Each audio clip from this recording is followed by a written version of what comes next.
to dial, please. This is the Patty Duke Show. You're asking yourself, what am I doing on the Patty Duke Show? Well, that's quite a story. It seems that a few weeks ago, the president of the junior class at a high school in Brooklyn was having some cats over, and it was a meeting. And? Therefore, we highly resolve to make this year's junior prom the finest affair in the school's history. All those in favor say aye. Aye! So moved. We'll now proceed to nominate a prom chairman. But first, I want to congratulate Patty Lane on the terrific job she did as chairman of last year's prom. Thank you, Mr. President. The band was sensational. The refreshments delish. Just doing my part, George. What you did last year was tops, Patty. Which means this year we'll need an even bigger name. Won't be easy. We'll need one of the all-time greats of show business. At least. But where'll we find a prom chairman who can get us a star like that? Beats me. Kids, what are we waiting for? Why don't we renominate Patty Lane? Hey, yeah, why don't we renominate... No! I second the motion. All those in favor say aye. Aye! George, I can't do it again. Opposed? Me. Our motion is carried. Patty, the people have spoken. What have you got to say? Help.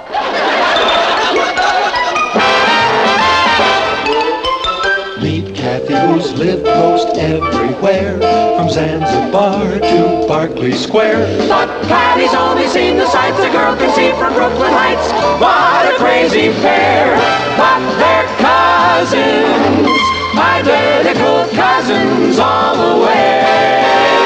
One pair of matching bookends, different as night and day. Where Kathy adores a minuet, the ballet russe, and crepe Suzette. Our Patty loves to rock and roll, a hot dog makes her lose control. What a wild duet, still they're cousins, identical cousins, and you find they laugh alike, they walk alike, at times they even talk alike. You can lose your mind when cousins are two of a kind.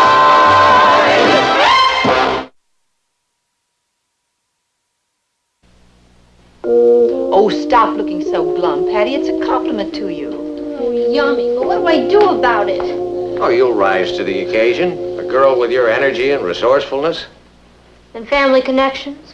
Papa, you're a big newspaper man. You're managing editor of the Chronicle. So, what would you say if your only daughter asked you to use your influence to... Just what I said last year. That's what I figured. But I admire your persistence. Well, I'm off to hear President Johnson address the newspaper editors' convention. President Johnson? Do you think he would come? No, I guess not. Besides, he doesn't sing or dance or anything. I'll walk you the car. Now, if Harry Truman were still in the White House...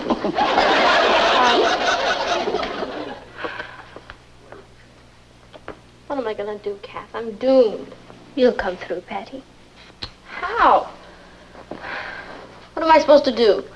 Go to Hollywood and ring doorbells, fly over Times Square and say, "Hi, Broadway stars, I'm Patty Lane and I need help"?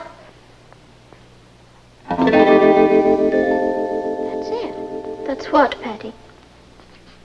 I think I got it. You're going to fly over Times Square? Of course not. What do you think I am, some kind of a kook?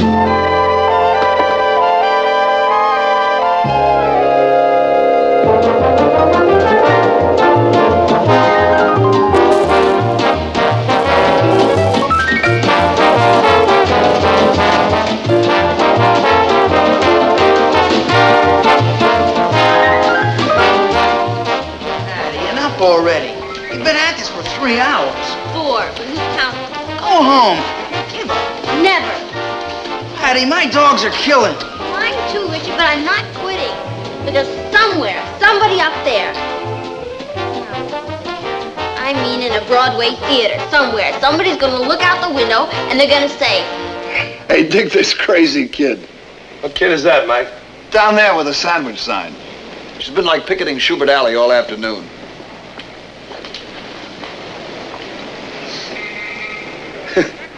My name's Patty Lane. Help. What's her problem? I asked her. She wants a Broadway star to come and entertain at some high school dance. In Brooklyn yet. So she puts on a sandwich sign. Good for her. You know what she's paying? What? $15. You're kidding. $15. She ought to be home learning her lessons. No, she's a very smart girl. She's got guts. 2 minutes, Mr. Davis. Come in, Big Daddy. You know something, Mike? When I was a kid, I used to pull nutty stunts like that just to get myself noticed. Yeah, sure. Listen, Sammy, about that recording date. Do me a favor. Go downstairs and get her and bring her up here, will you? Up here? What for? I've just decided. I'm going to that dance. Oh, come on, Sammy. You gonna play a benefit for a bunch of Bobby Soxers? Yeah, in Brooklyn, and for $15 yet. It's crazy, Sammy. Besides which, you can't afford to take the money. Add that 15 to what you're making already. You know what happens? No. You wind up in the 102% income tax bracket. You're on, Mr. Davis. I hear you. Just do me a favor. Bring her up here. I'll talk to her after the scene. You gotta be joking, Sammy. You know me, sweetheart. I never joke. Get her up here. Anything you say, baby. It's a very nice ad, Miss Lane. Oh, thank you. I wrote it myself. But have you any idea what we charge to run a full page? More than $8.35. That wouldn't pay for an ad this big. Besides, you'd be wasting your money. Why? Doesn't everybody in show business read Variety? We like to think so. Oh, and aren't show business people always doing things to help worthy causes? Yes, they are. Well, then why can't they do something for the junior class at Brooklyn Heights High School? Well, anyway, thanks for seeing me. My pleasure. Here, want this back? No, thank you. I know when I'm licked.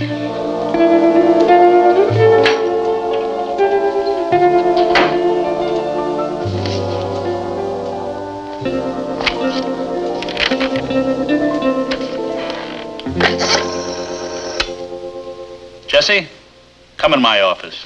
I got a story about a high school kid in Brooklyn. Yeah, I see Variety's got a story on that kid. What kid? Patty Lane. The girl with the sandwich sign.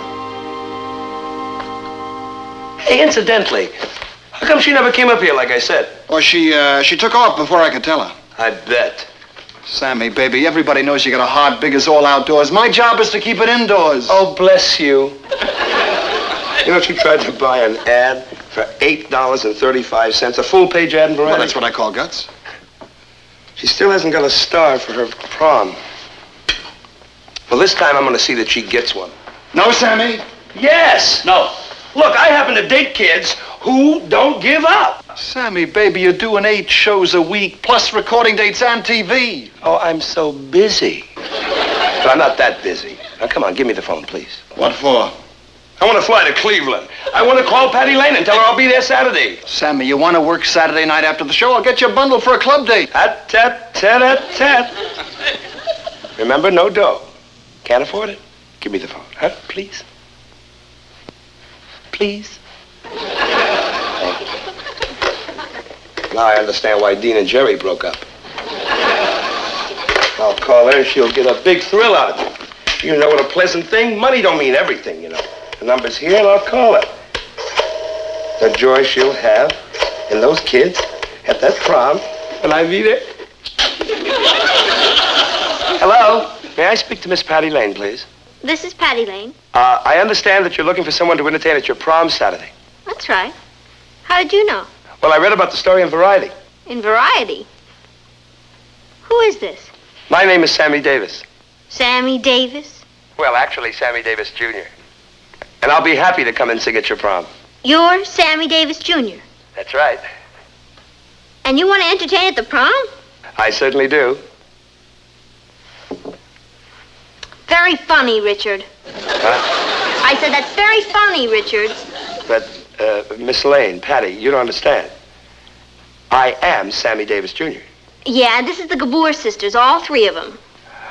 Look, please, Patty. Oh, good night, Richard. On second thought, good night forever.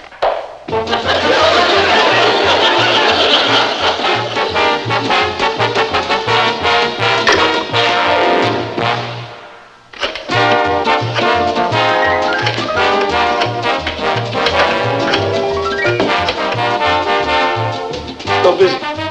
Why don't you get off the phone already? Oh, Patty Lane. Who's Patty Lane? Sammy, baby, you're not still trying to get through to that nutty high school kid. Look, I'm a little nutty myself. Sammy, what's with you? All week long you've been dialing this number. It's like an obsession. Murph, would you get me a Coke, please? Mike, have you ever heard of Captain Ahab? Captain who? Captain Ahab. Ahab?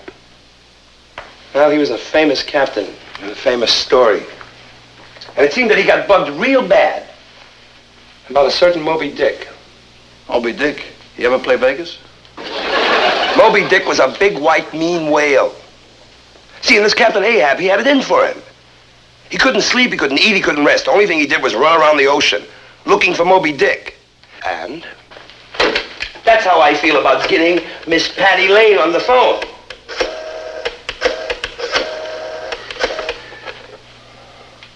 It's still busy. Well, you know how kids are when they start gabbing. Hello, George. It's Patty. I've been trying to get you all night. Your line's been busy. Yeah. Well, you know how us kids are when we start cabbing, Patty. What's up? George, it's about the prom. Oh, it's a sellout, Patty. Everybody will be there tomorrow night. Swell.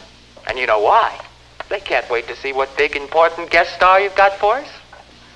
I'll bet. Thanks to you, Patty, it'll be a prom they'll never forget. George, I want to talk to you about the prom. I think we should call it off. Call it off? What for? Patty, are you putting me on? No, George. Well, then there's only one explanation. You're stuck. You can't get us a big guest star. That's not true. Of course I can. You just better, Patty. Because the whole class is going to be there. And if you don't show up with a big, important, famous celebrity, Doomsville.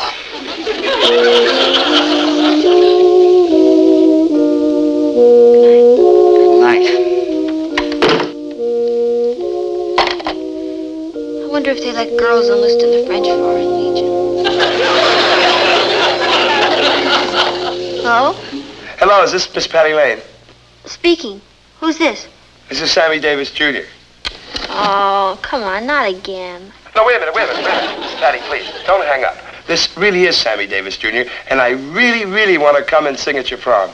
Why don't you knock it off, Richard? Enough is enough. You mean you really still don't think I'm Sammy Davis? Of course I don't. All right, listen to this. Why can't I fall in love like any other man? And maybe then I'll know what kind of fool I am. Now, what do you say? That I have the exact same record. Of Sammy Davis singing that song. Richard, I think you're mean, hateful, and horrid. And don't bother picking me up for the prom tomorrow night because I won't be going with you. What?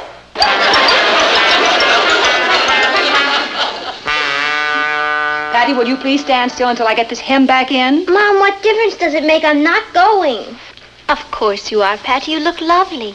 And the condemned man ate a hearty breakfast, so what? Oh, Patty, the class can't blame you for not getting a celebrity. You tried. And failed. And you know, I'm getting pretty tired of Richard and his corny jokes. He keeps calling up and saying it's Sammy Davis Jr. dying to sing at the prom. Sammy Davis? Hey.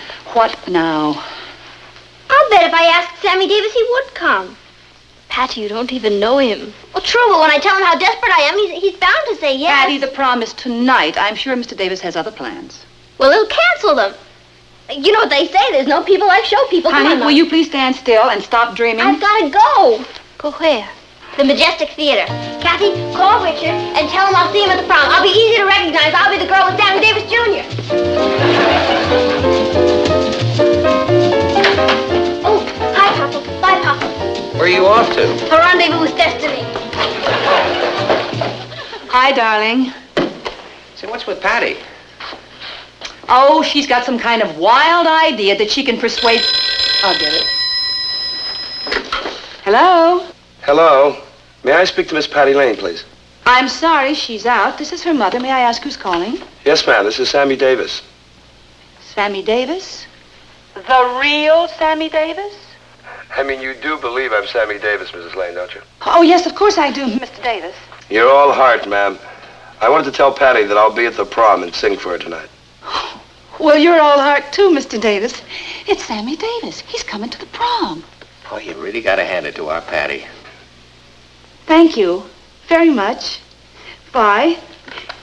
He's really coming. Well, why are you so surprised? You know how charming and persuasive Patty can be. Oh, she certainly can.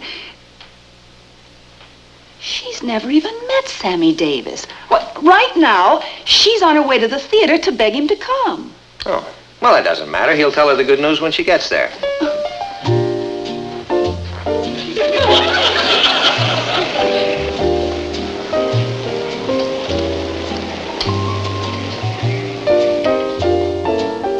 Yes, young lady? Oh, hi. I'd like to see Mr. Sammy Davis, Jr. Sorry, curtain's up. Mr. Davis don't see nobody during a performance. Oh, but this is very, very important. Come back after the show. That'll be too late, please, sir. You see, I have to... You see that sign up there? Yeah, it says no smoking. It says no visitors. Get. I said get.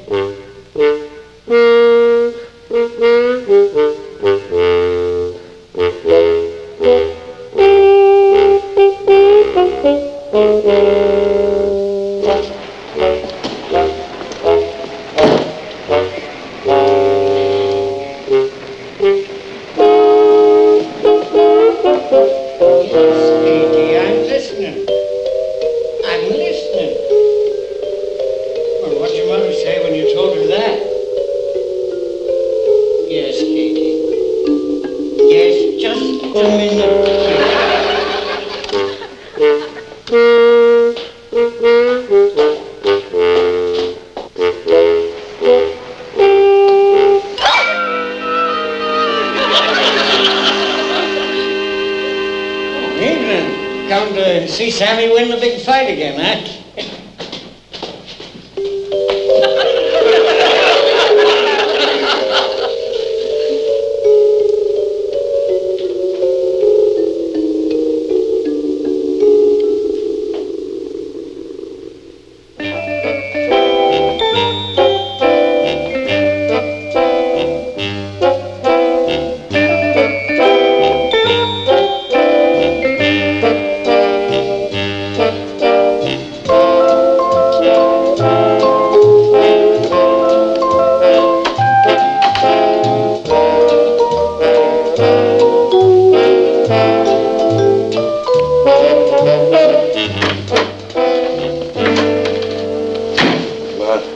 Time.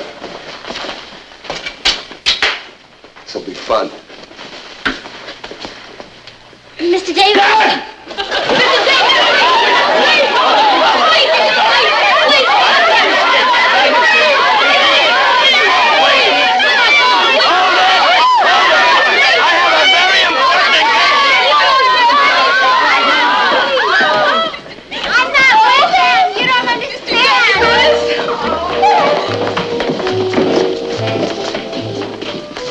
Big important day.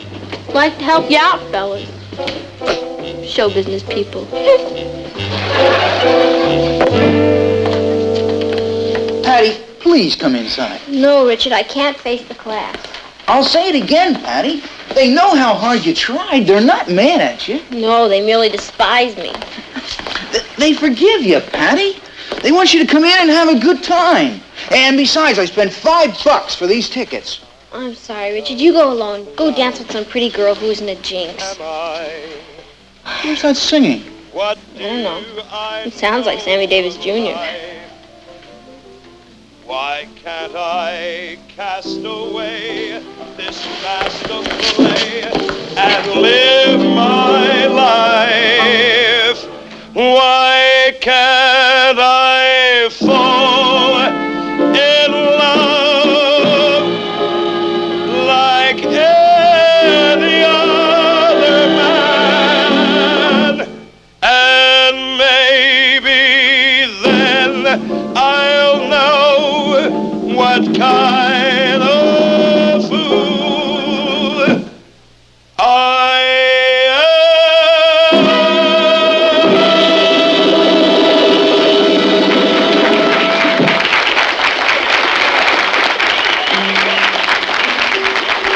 Thank you very much. You're marvelous. Gee, I never thought it'd be this much fun. See, I told you guys we'd have a ball. Thank you very much. Thank you. I would just like to explain to you guys and gals that as much fun as it is for me to be here tonight, all my guys came along with me. George Rhodes, my conductor, all the guys that travel with me. So I thank them for coming. And we're going to do one song, because I'm sort of old, you see. But I like to do that kind of jazz, too, you know. So we do one song. Here's a tribute to Ray Charles. Oh. Oh. Good. That's marvelous. Well, I got a woman. She way over town. She good to me. Well, don't you know, yeah. Well, I got a woman. She living over town. Oh, Lord. She good to me. She my baby. Don't you understand? I'm a lover man. Well, I got a woman. She way over town. She good to me. Oh, yeah. She saved her loving early in the morning just for me. Oh, yeah. She saved her loving, early every morning. Oh, don't you know, she do it for me. She give me money when I'm in need. She is the kind of girl I need. Well, I got a woman, she way over town. She good to me. Oh, yeah. Oh, she's always with me, every night and every day. Never fuss or grumble. You know I like it that way. Never walking in the street, leaving me alone. She know a woman place is right there now in my home. I got a woman out of town. Oh, don't you know? She good to me. See, I got a woman. She living over town. Oh, didn't I say she good to me? She my baby. I'm her man. Oh, you can understand. Well, I got a woman. She way over town. She good to me. Oh, don't you know, yeah. Don't you know she all right? She all right, she all right. She all right, she all right. She all right, she all right. Oh.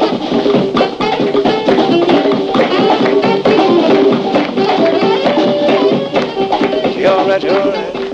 She all right, she all right. She all right, she all right. Oh, yeah. Whoa!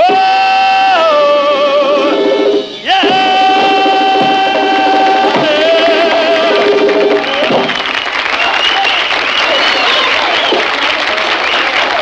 Thank you.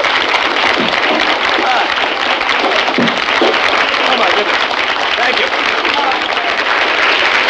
Thank you very much. You're marvelous. Thank you.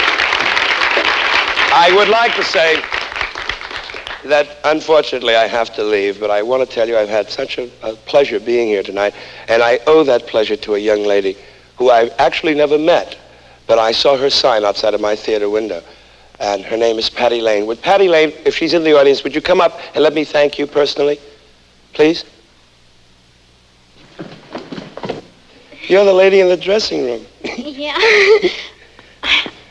How to thank you, Mr. Davis. I can think of one way how to thank me. Like my agent said, don't give me the $15.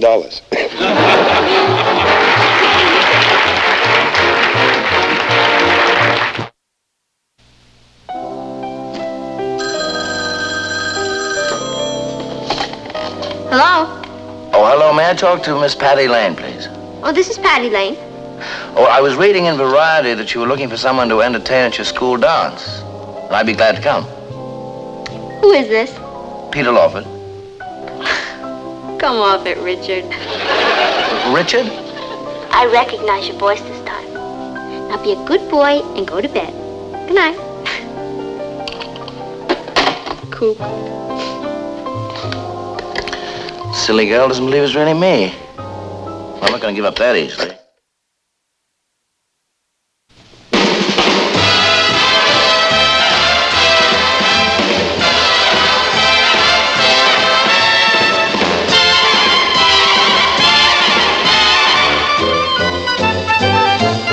Here's Kathy, who's lived most everywhere, from Zanzibar to Berkeley Square. But Patty's only seen the sights a girl can see from Brooklyn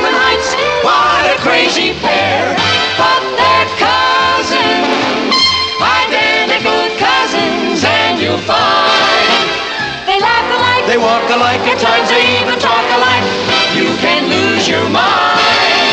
When cousins are too Fooled me. I just got my psychological aptitude test back, and you know where I rank? Just below the human race. I came in the top percentile. Congratulations. Thank you. Yeah. What's it mean? That means that I'm practically a genius. My aptitude test showed that I can do anything I put this great mind to. If I'm so brilliant, what are my children going to be? In trouble. Where's Kathy? I want to tell her the great news. She's upstairs with her guinea pigs. You mean they've been born? Yeah, the blessed event took place about an hour ago. That's great! Got to eat something. Hi, Kat. Hello, Patty. What do you think of them? Oh, they're beautiful. I can't believe it, Kathy. You predicted exactly what they were going to look like before they were even born. All I did was investigate the mother and father guinea pig's family history. Then, using a method that was discovered long ago by Gregor Mendel, I took an educated guess as to what the offspring should look like. It's simply the law of genetics. Kathy, this genetics bit, does it work with people, too? Of course. You mean I could predict what my children are going to be like before they're born? Not necessarily. Why not? Well, a lot of it depends on the man you select for your husband.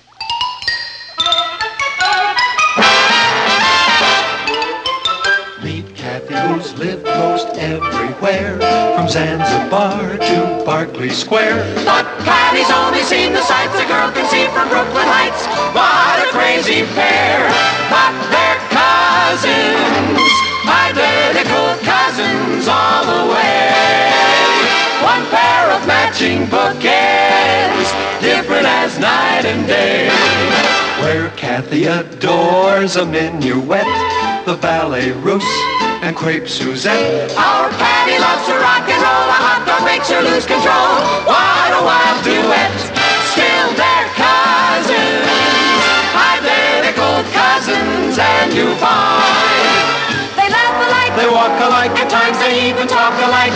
You can lose your mind when cousins are two of a kind.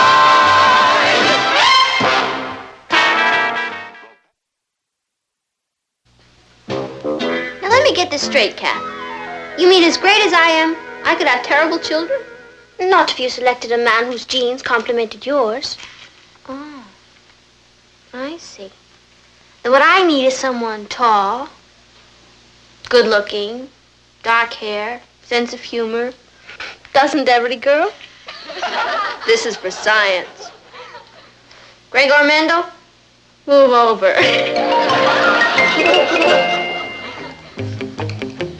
Richard, can I ask you another question? I've already told you everything I know about my great-grandparents and my Yeah, I know, grandparents. but this is different. Say, Patty, why this sudden interest in my family? What makes you think it's so sudden? I'm just fascinated by all your relatives. Yeah, they are quite a fascinating bunch. Yeah. Well, the way you eat, you should be at least 8 feet tall. I'm lucky enough to be 5'10". I tower over everyone in my family as it is. Yeah, I know you. You told me. Rich, you know I wouldn't hurt you for anything in the world. I should hope not. I'm very sensitive. What I'm trying to tell you is that Gregor Mendel wouldn't approve of you. Who's he? Richard, I have to think of my children. Pass the ketchup. I can't marry you, Richard. Pass the mustard, please. It's nothing personal, Richard. It's just that it's the law of genetics. Pass the mustard, please. Richard, you see, your looks really aren't bad. It's just that, well, I doubt if it's what Mendel had in mind for me. I can't afford to take a chance. I have to find somebody who's perfect. You see, if your maternal grandmother and grandfather had had a college education, and your paternal grandmother and grandfather had a higher IQ, and your father was a few... Hey, now, wait a minute. They're my ancestors you're attacking. I'm not attacking anybody. It's Mendel. He says that... I don't care what he says. If my family's not good enough for you, then I'm not good enough for you. That's what I've been trying to tell you.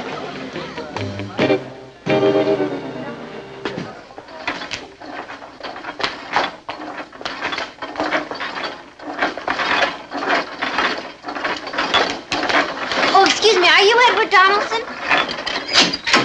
No. I'm just a member of the Edward Donaldson fan club. My name is Patty Lane, and I was wondering if you'd help me with a survey I'm making. Shoot. Thank you. Let's start with your height. How tall are you, Edward?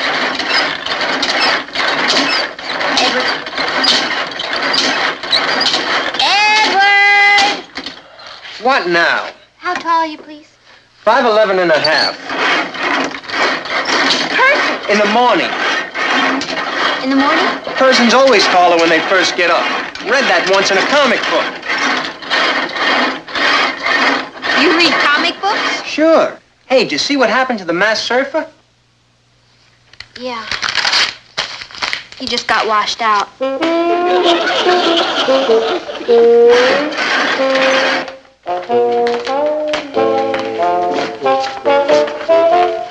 Hi, Kenny. Oh, hello, Patty. Gee, I haven't seen you since last summer. Oh, I've been busy. You know, I asked you for a date in July. You said you'd look in your book and let me know. I just looked. The answer is yes. Do you really mean that?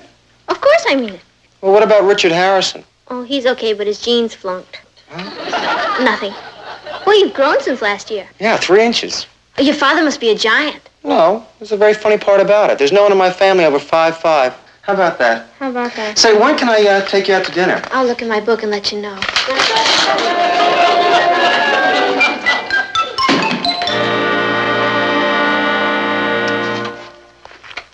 Patty, what are you doing? Who, me? What are you doing in that file?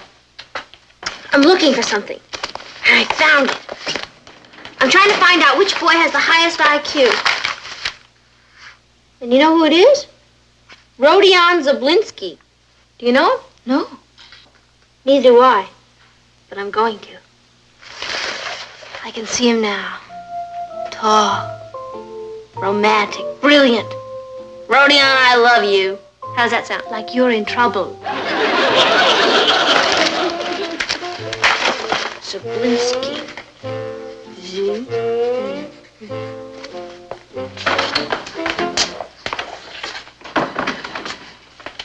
Hello, Miss Gray. Hello, Patty. How are you? Fine, thank you. Miss Gray, I wonder if you could help me. I'm looking for Rodion Zablinski. Yes, he's over there. Thank you.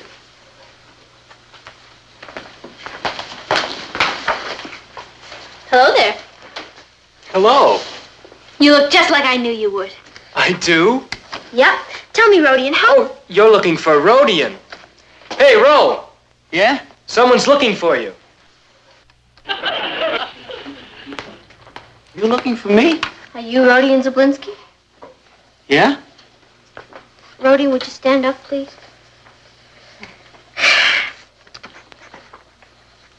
I am standing.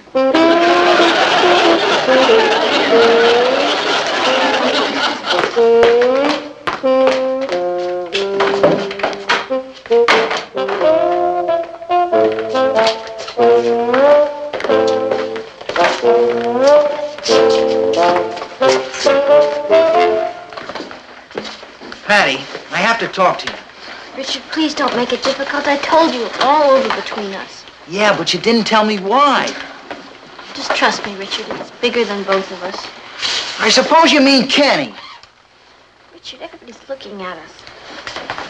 Oh, have you seen him? Have you seen him? He's coming down the hall. See who? Him! And your cousin Kathy's with him. Hello, Physiology 1. Hello.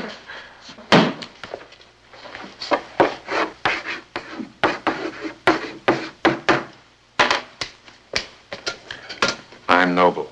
Now, that's a name, not a characteristic. It must be the material because my delivery isn't that good. Anyway, I'm your substitute teacher. Sorry to say that Mrs. Keeler will be out of action for about a week, a victim of the flu bug. Well, there's no cause for alarm. I've come fully equipped. I'll say he has. Mrs. Keeler has given me her assignment book, and I've got a very able assistant, Mrs. Kathy Lane. Now, Mrs. Keeler told me that this is a very fine class, and I'm pleased to be here.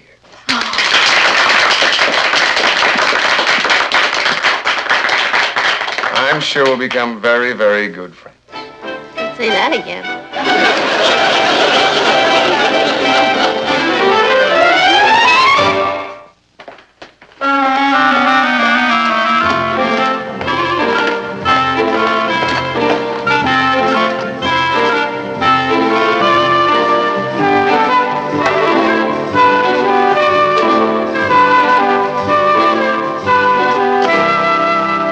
Hi there. Oh, hi. I didn't know if there was anybody in here. I was just having my lunch. Oh, well, if you're busy, I'll... No, hold on. Now, what can I do for you? Oh, I'm not sure if there's anything anyone can do for me. Well, I'm sure it's not all that bad. I have a problem. I've gathered that. What's your name? Patty Lane. I'm Kathy Lane's cousin, you know, your physiology assistant. Oh, yes, the little girl did the study on the guinea pig. Yes, she's a very gifted girl, Kathy. Yeah. I just don't dig the genetics bit. Well, it's really very simple. Not for me. I need help. Well, you could always try studying a little harder. I hardly study now. I mean, I study hard now. I see. Do you take notes in class? Like crazy. Do you ask questions when you don't understand? Constantly. I've tried everything. Well, what about an extra credit report? That's it. Now, why didn't I think of that? I'll do a report just like Kathy's. And you and I can work on it together. Well, Kathy did a very difficult project. Oh, I know, but I'm very willing. And if I do a good job, it'll be sure to bring up my grades. And how can I miss with you helping me? Well, you certainly are very enthusiastic. Oh, you have no idea. All right. I can let you use Hilda, my pet rabbit. She should be a mother in about a week's time. Oh, really? Mm-hmm. Oh, well, I'll take very good care of her, Mr. Noble. Don't you worry. I'll treat her just as if she was ours. I'll jot down some family background of hers for you. Oh, good. Thank you. I appreciate that very much. At least it'll help you out and give you a start. Now, Patty, feel free to check with me any time if you want any more information on this family background business, right? Oh, I will. I will. Thank you. Come on, Hilda.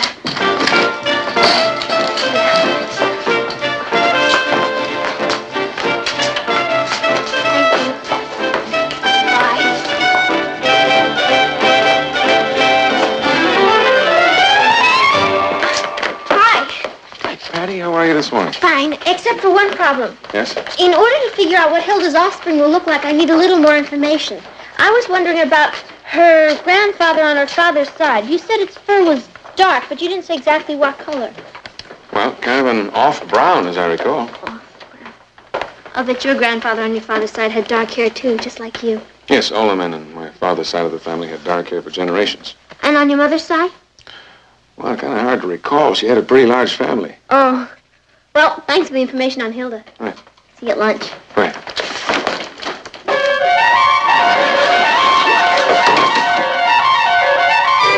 And Hilda's father has bright pink eyes. And so does your father. Have bright blue eyes. Yeah. What about your grandmother? What about her? What color eyes does she have? Patty, I fail to see the significance. Just curious. I've become fascinated by genetics. Oh, very glad to hear that. And it's all you're doing. Did your grandfather go to college? Are you sure you're not confusing me with Hilda?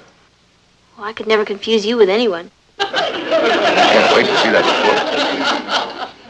report. I keep expecting you to ask me how far I can jump, or whether or not I can twitch my nose.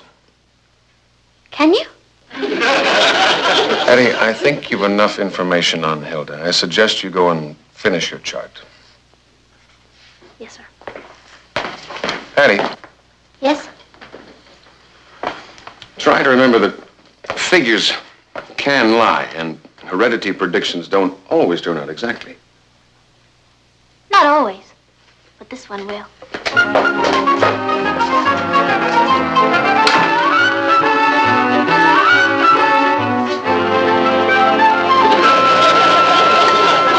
None of us has a chance with you hogging him all the time. Oink. Oh, Patty, if you don't stop acting like a pig about this, it's going to mean war. Well, what'll it be? Are you going to share him or hog him? Just call me Porky. Patty! Dear.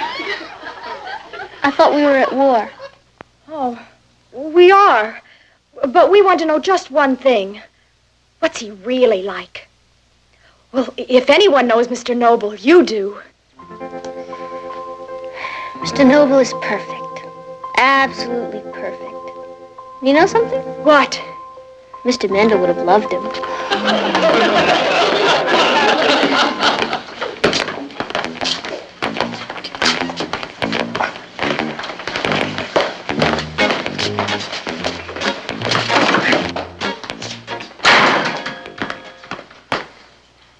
Yes? I want my girl back. What's that? I said, I want my girl back, sir. Well, who are you and who's your girl? Patty Lane. And I'm Richard Harrison. I see. You can't hit me. You're older than I am. Now, don't be ridiculous. I don't want to hit you. I want to help. You do? You want to help me get Patty back? I'll do everything I can. I don't think you can help me. She thinks I'm ugly. Well, Patty said that? Well, not exactly, but that's what she meant. She thinks all my relatives are apes. Tell me something, Richard. Has Patty been asking you a lot of questions about your ancestors? Has she? She's been picking my family tree apart limb from limb. I wish I did. I don't know what's gotten into her. Well, I have a feeling it's not too serious. The only way I can get her back is to have plastic surgery and find a new family to adopt me. I don't think you have to go quite to that extreme. You mean that you think there's a chance I could get her back? Yes, I would say so. Well, what do I have to do? All you have to do is wait. For what? For Hilda to have her babies. Hello, Patty.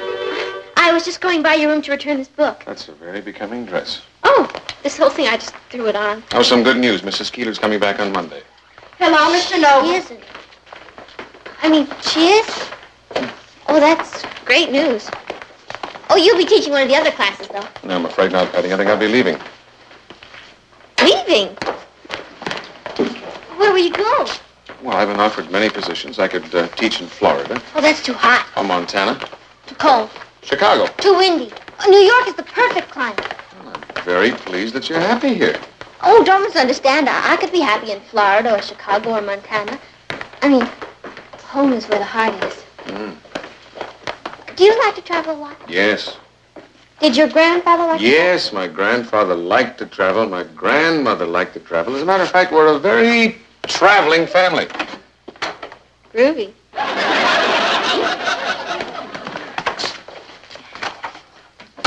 You wouldn't like to come to dinner tonight, would you? I'm afraid I can't, Patty. Oh, that's too bad. I think Hilda might have her babies tonight. Is she really? Oh, yeah. Well, I'll be there. Do you mean it? Indeed, I do. Oh, groovy. I can't tell you how much I appreciate it, Mr. Noble. You love my family. Sure I will. Here's the address. 7 o'clock? Groovy. I'll go out and buy you a double chocolate fudge cake. See you at 7. How does that look, Mama? Well, I think it looks lovely, dear. Oh, you shouldn't have gone to all that trouble for me. We didn't. We're having a dinner guest. Oh? Do I know her? Mr. Noble is coming to dinner. Well, well. So I finally get to meet the great man. You will be nice to him, won't you, Papa? No, I'll be my usual snarling self. Oh, you love him, Papa. He's really special. He must be. You haven't talked about anything else all week. I know I shouldn't ask this, but how's Richard? You mean poor Richard? Oh, is that who I mean? He flunked the gene test. I'm sorry I asked. Mr. Noble's here. He's early. He's probably hungry. What'll I do? Try opening the front door. Yeah. Come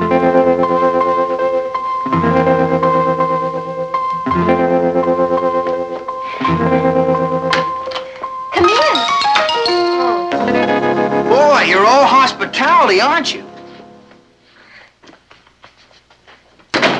Richard, what are you doing here? You just opened the door and said, come in. We have nothing to talk about. Yes, we do. I found out who Gregor Mendel is. So? So all your problems are over. Good. Then can we talk about it tomorrow? Oh, wait a minute. I'd like to talk about it now. You seem nervous. Who? Me? Nervous? What have I got to be nervous about? Oh. That must be Alice. Richard, why don't you go out the back door? You're awful anxious to get rid of me, aren't you? No.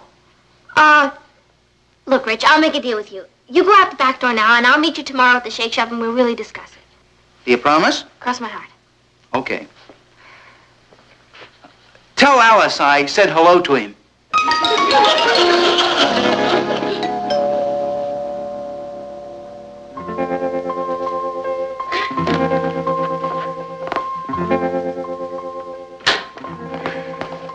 Good evening. Yes. How's Hilda? Hilda? Oh, Hilda's fine. Won't you come in? Mr. Noble, I know exactly how many babies she's going to have and just what they're going to look like. You see, I've really been working on it, and I Patty. figured... Never mind. Mr. Noble, how do you do? I'm Patty's mother. And this is my husband, Mr. Lane. How do you do? Nice to meet you. Genetics is a fascinating science. I did some experiments in it when I was a boy. It really works, too. Well, only to a degree, honey. What do you mean? Your father means it's not an exact science. It's exact enough for me. You're a mother. Hilda must have had her babies while we were eating. Hey, Hilda had her babies. There are going to be 6 of them. 3 dark brown, 3 light brown. 4? That can't be. I had it all figured out. I guess Hilda had some ideas of her own. Oh, I think they're darling. Well, that's not the point, Mama. I scientifically predicted how many there were going to be and what they were going to look like, and I was wrong. Now, I conducted my experiment just like Kathy. Well, Kathy's didn't always work out right either. They have to. What about Mendel? Patty, there are dominant genes and there are recessive genes, and the recessive genes show up pretty much when they feel like it. Now, no one can predict them. Now you tell me. Well, I was going to tell you earlier, but I thought it was best that you learn by yourself. You knew what I was doing all along. Mm-hmm. I guess I got a little over-scientific. Well, science is a pretty wonderful thing, Patty, but there are certain things in life that you can't plan with a computer. Yes, sir. You know something? I'm kind of relieved. Are you? Mm-hmm. Because when it comes right down to Mendel or Richard, I'll take Richard. See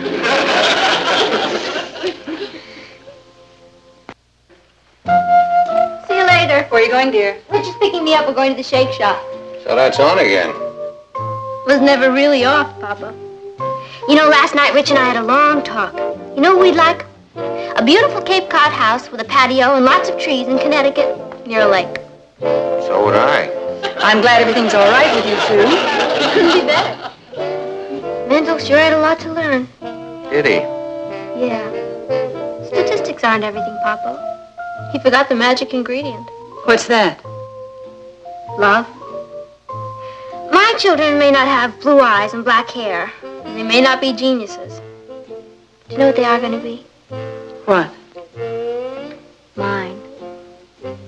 All mine.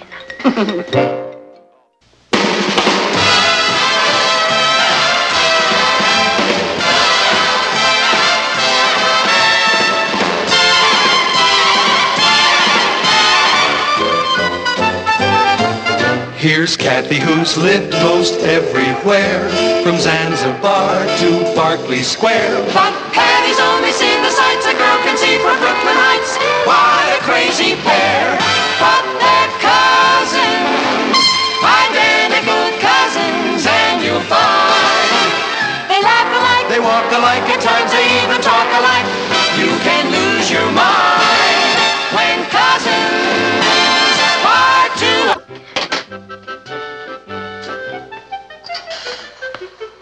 How does it look? It looks like I'm gonna kill him. What? My brother, the monster, put a live frog in my bed. Have you ever had a frog crawl all over your bare feet? Oh, Patty, don't take it so seriously. It was only a practical joke. It wasn't a funny frog.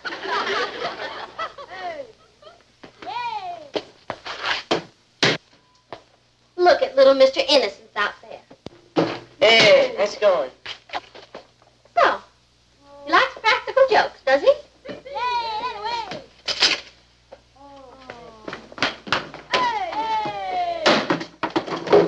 What you doing? Just using a little good old American know-how.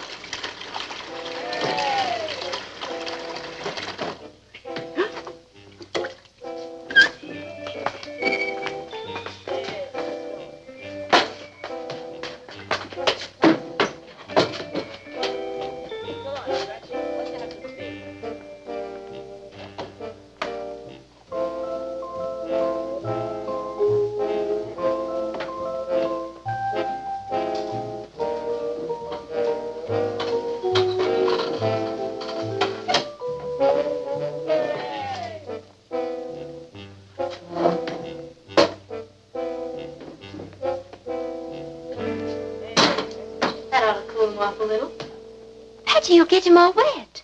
He's already all wet, Kathy. This'll teach him not to put live frogs in my bed. Ross! What do you want? Kathy made some cookies. Come on in and get them. Okay, come on, gang. Ross, why don't you get it and bring it out to them? All right.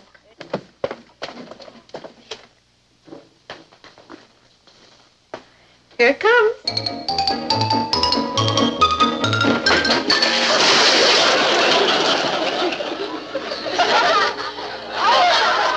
I'm home.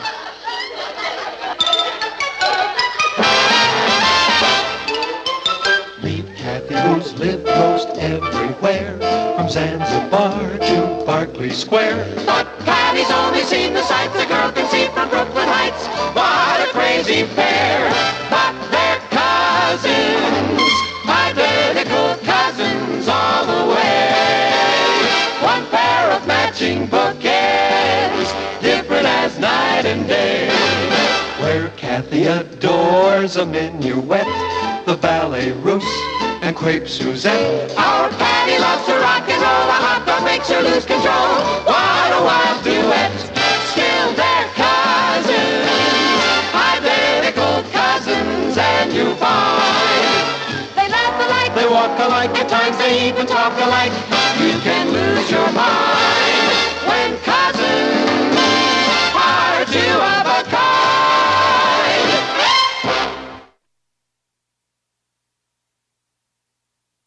In a way, it was my fault, Martin. I told her to do it. You told her to dump a bucket of water on my head? I told her to defend herself. She was out to get Ross. She had no idea you were going to walk through that door. Well, that's beside the point. You know, a Swiss finishing school would do wonders for that girl. Oh, Martin. Well, it'll only be for 4 or 5 years. She could come and visit us for an hour or two every Christmas. It's a terrible thing to say, but it was really very funny.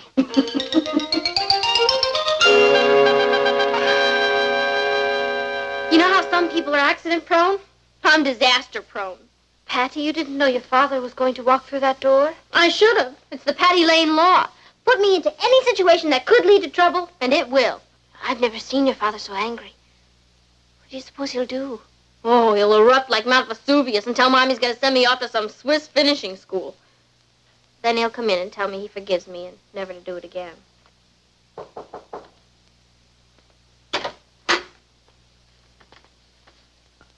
Papa, I'd like to say I'm sorry. That booby trap wasn't meant for you.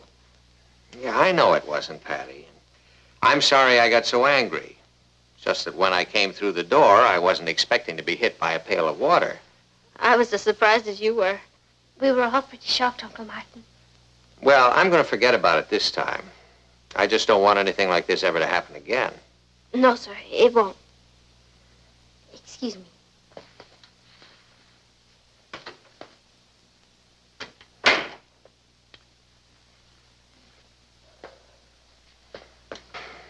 Now, what started all of this? Your son. Why can't you send him off to a Swiss finishing school? Someplace where they have lots of avalanches. Patty, I am not going to have you and Ross feuding. Oh, we're not feuding, Papa. He put a live frog in my bed, and I'm just going to get even with him. Once I'm even with him, peace. Now, that's only fair, isn't it? Yeah, I guess so. Just in the future, watch out for innocent bystanders, okay? Don't worry, Papa. I will. I'm really sorry. All right. Thank you. All right.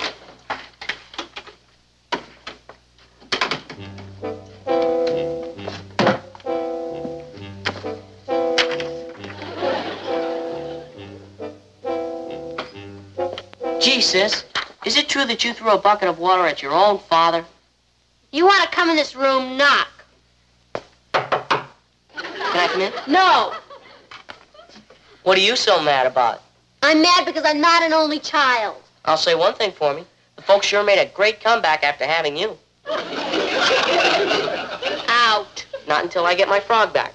So, you admit you put him in my bed? I did not. He escaped from my room. Oh, come on, Ross. What do I look like? You look a lot like my frog.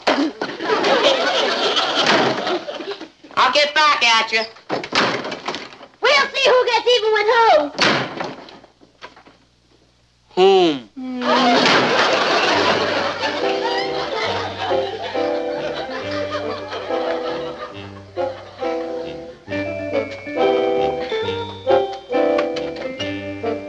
Kathy, what time is Ted picking you up? In about 20 minutes. You're going to be late. Look, I just ran a bath. Why don't you run and jump into it? Oh, would it be all right, Patty? Well, sure. I'm not in any hurry. You go ahead and take it. Thank you. Ted hates to be kept waiting. He really cooks you, doesn't he? Cooks me? Bubbles your hormones. You mean, do I like him? Yes, I do.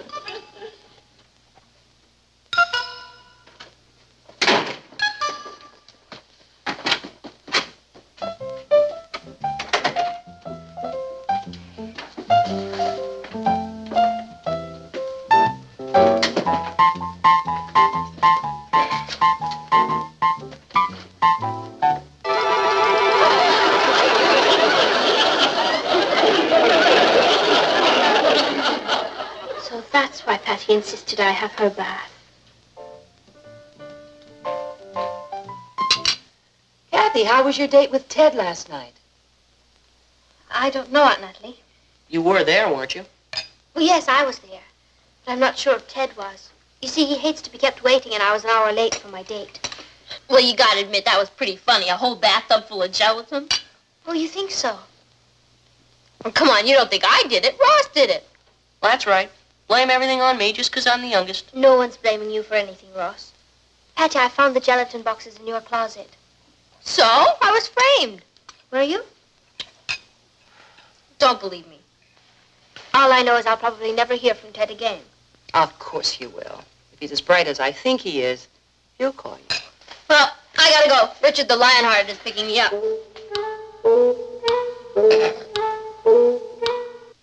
What's so funny? Nothing.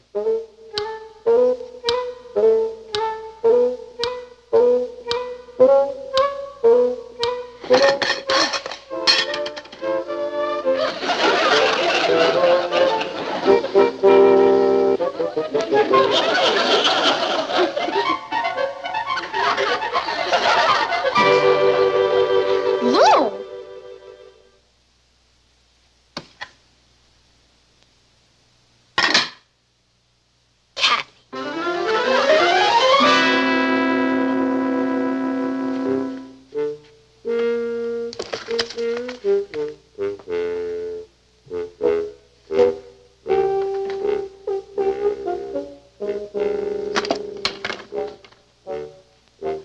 Anybody home?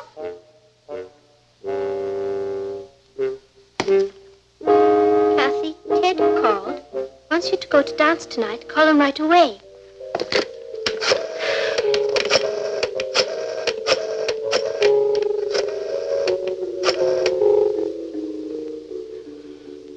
Hello, Ted. Ted, I'd love to go to the dance with you tonight. What time should I be ready? It's Kathy. You already have a date for the dance? Didn't you just call me? You didn't. Oh, I see. I'm sorry to have bothered you. Goodbye.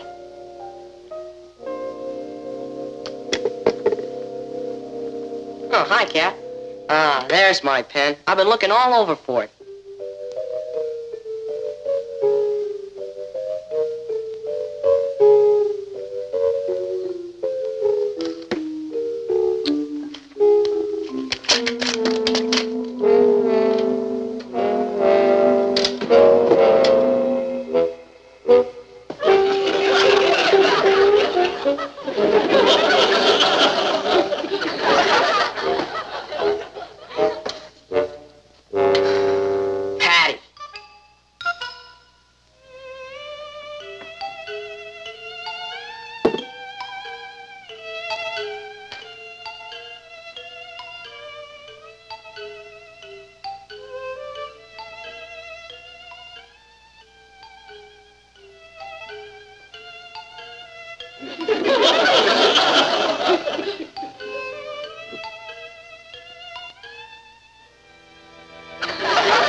And now Ted thinks I'm chasing after him just because you left that fake message. I already told you I didn't make that message.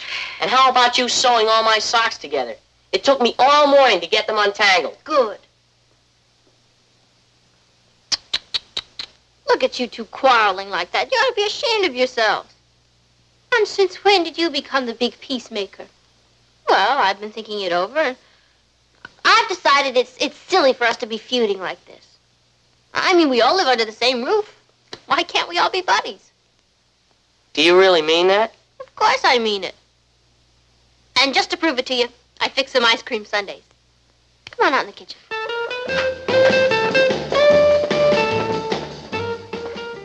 Hey, look at these. The girls must have made them. I've got to make some more. Come on. Well, they do look wonderful, don't they? Yeah.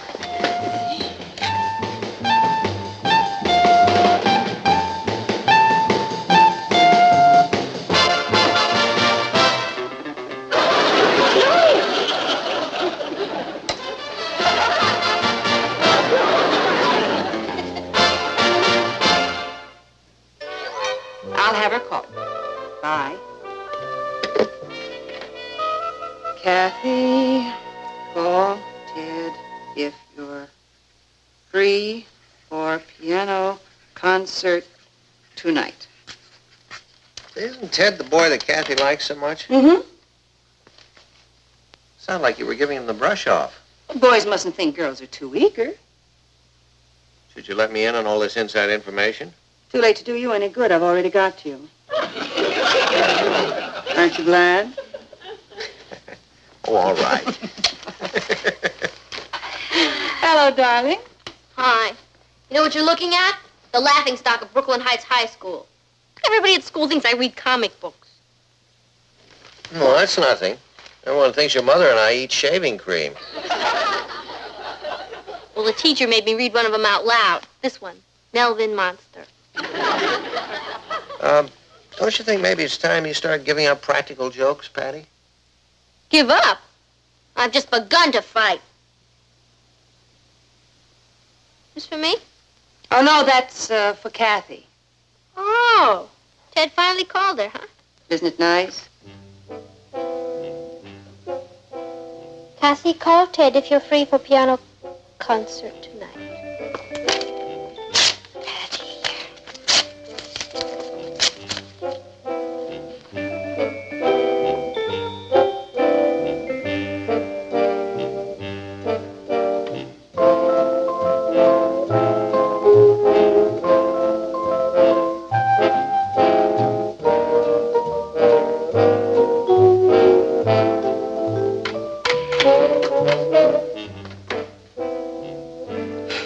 What's the matter? Well, one can't be too careful these days, can one? You mean you're suspicious of me? I certainly am. Oh, Kathy, I've given all that up. Have you? What about that phony message from Ted I just found downstairs? Phony message? You mean you didn't call him back? I can't call him back because he never called me. Yes, he did, Kathy. You've got to call him. And invite myself to a piano recital with him? No, thank you. Kathy, you're wrong, and I'm going to prove it to you. What are you doing? Saving you from your suspicious self. Patty. Hello, Ted. Hi, this is Patty. Ted, did you just call Kathy? Yeah, she's here. Hold on a minute. Hello. Yes, Ted. I did get your message, but I just got in. Yes, I'd love to go to the piano recital with you tonight. Fine. I see you at 8 then. Does anyone want to apologize to anyone? I certainly do. Thank you, Patty. That's okay. I just want you to know that I'm not the kind of a person who bears a grudge. A grudge? Fulfilling my briefcase with all those comic books. Did you think I did that?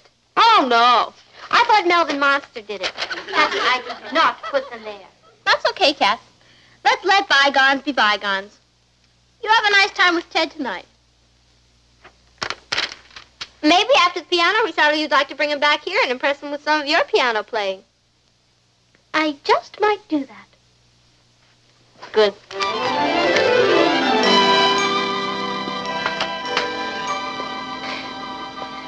Thank you for a wonderful evening, Ted. Oh, it was my pleasure, Kathy. I really enjoyed the recital very much. Yeah. I think I like piano music better than anything else in the world. Do you? Ted, would you like to come in for a sandwich or something? Sure, why not?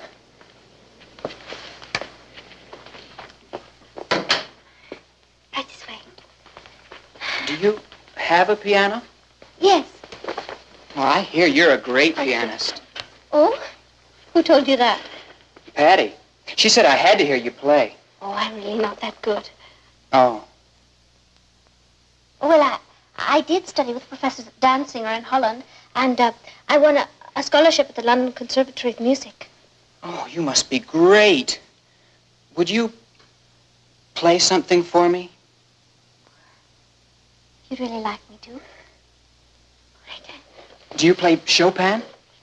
Yes, of course. The Nocturne? Mm-hmm. Wow.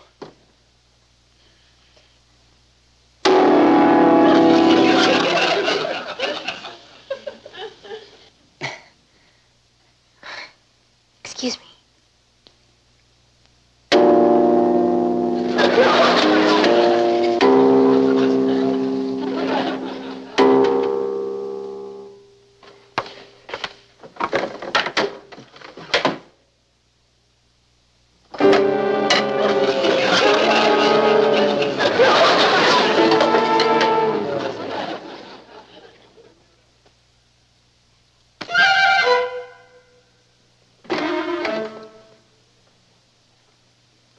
Hello, Patty. Hi, Kat. Did you have a nice evening? Oh, yeah, it was great. We went to the movies. Saw The War of the Moon Men. How was your concert? Lovely, thank you. Did Ted come back to the house with you? Yes, he did. He sure is a bug about piano music, isn't he? Isn't he? Did you play for him? No. No? I thought you... You thought what? Oh, nothing. You really ought to play for him soon. Oh, I will. I'm beat. I can't wait to get into the sack and conquer off. What's the matter? Kathy, there's a tarantula in my bed. I can't think it could be poisonous. Let me know if it's fatal.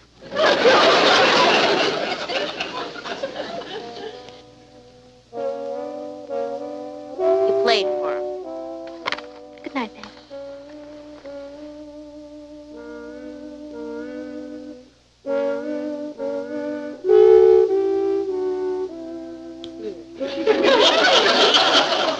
Son, into the middle of Central Park. Nice little green man gets out. Kathy, could I see you a minute, please?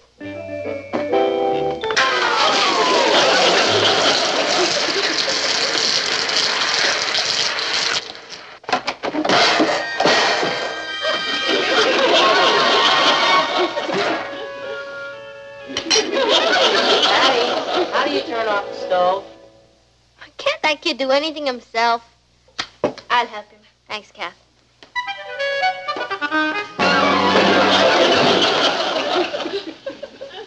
Go, Bill.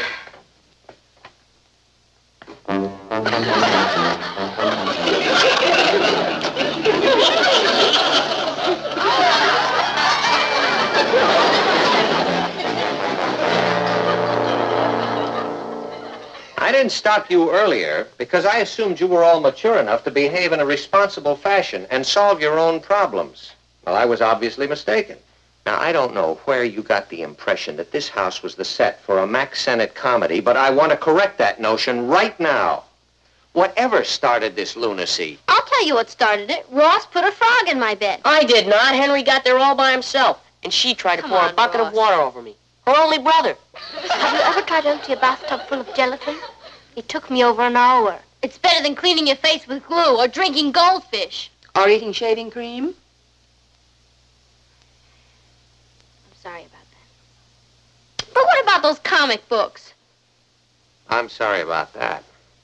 You? We were trying to fight fire with fire. What about the piano? What about the tarantula? What about the seltzer in the face? What about a truce? You know, it's funny how a little thing can snowball, isn't it? Somebody misunderstands an action or a word, and instead of sitting down and discussing it, they attack. We'd all be a lot better off in this world if we'd try to work things out with one another instead of blasting away with dynamite or something bigger. I'm sorry, Uncle Martin. I behaved very badly. Not as bad as I did. And I was worse than both of you put together. I'm sorry, Ross. I apologize. That's okay. We had a lot of fun. Yeah. Well, all's well that ends well, I always say. You know what I always say? What? There will be no television, movies, or dating for the next week. And that goes for all of you. But, Papa, I have a date with Richard tonight. Well, I don't think Richard will be going out either. You see, he fixed his father one of your shaving cream sundaes. Mr. Harrison is still blowing bubbles.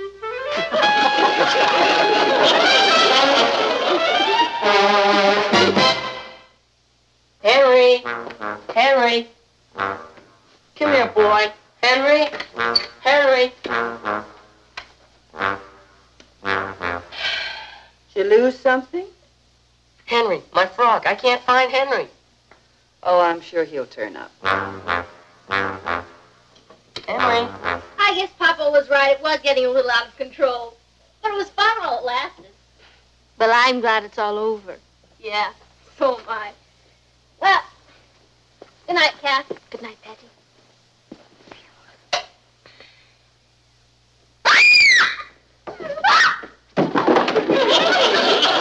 What's the matter?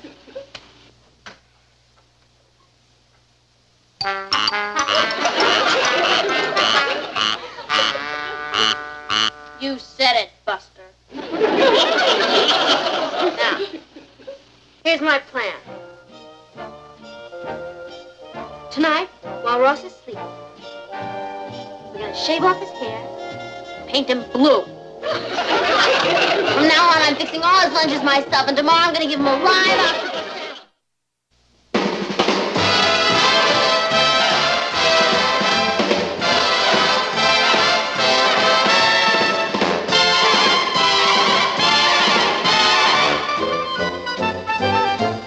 Here's Kathy, who's lived most everywhere, from Zanzibar to Berkeley Square. But Patty's only seen the sights a girl can see from Brooklyn Heights. What a crazy pair, but they're cousins, identical cousins, and you'll find they laugh alike, they walk alike, at times they even talk alike.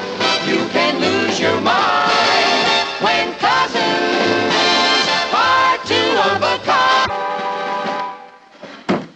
Kathy, have you seen my curlers? Oh, they were on your dresser, Patty.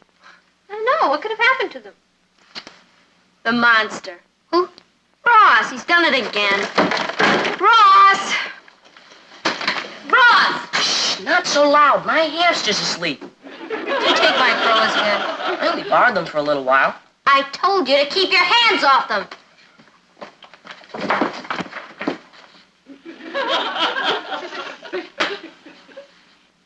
Oh, that monster!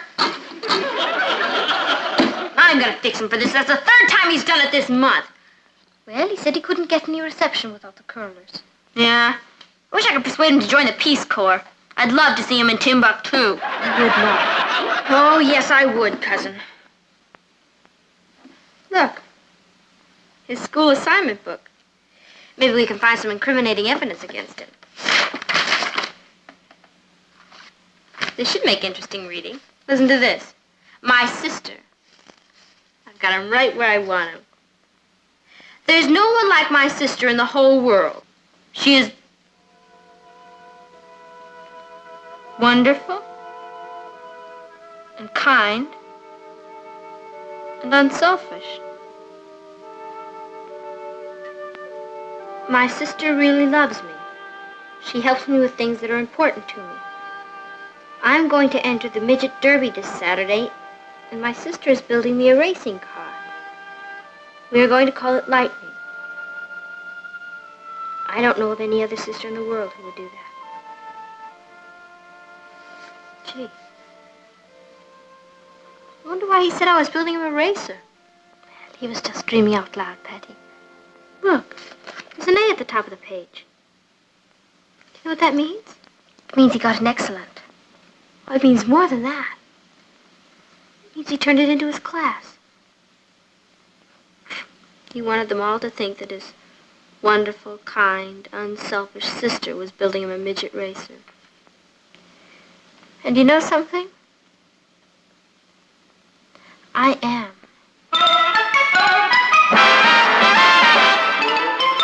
Meet Kathy, who's lived most everywhere, from Zanzibar to Berkeley Square. But Patty's only seen the sights a girl can see from Brooklyn Heights. What a crazy pair, but they're cousins, identical cousins all the way. One pair of matching bookends, different as night and day. Where Kathy adores a minuet, the ballet russe, and crepe Suzette. Our Patty loves to rock and roll, a hot dog makes her lose control. What a wild duet, still they're cousins, identical cousins, and you find they laugh alike, they walk alike, at times they even talk alike. You can lose your mind when cousins are two of a kind.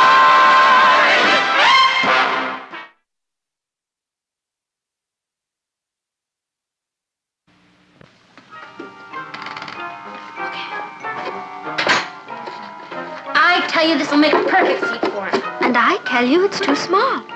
Well, I'm going to prove that you're wrong.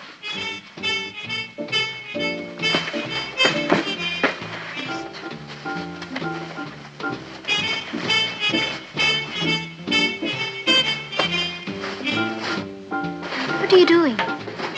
Proving you're wrong.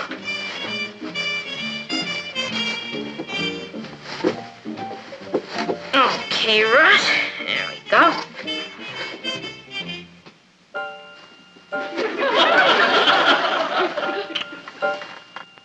Well?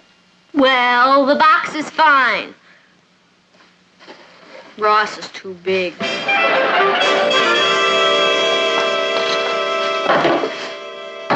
There. There what? Where's your imagination? Can't you see Ross sitting in that? Proud, his head held high, whizzing past the others. There he goes.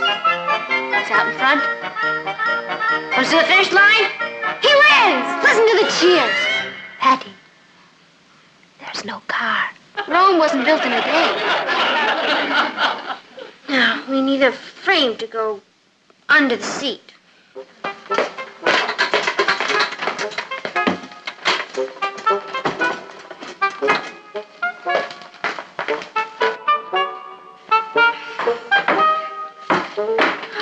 Let's see. We need some kind of strong boards for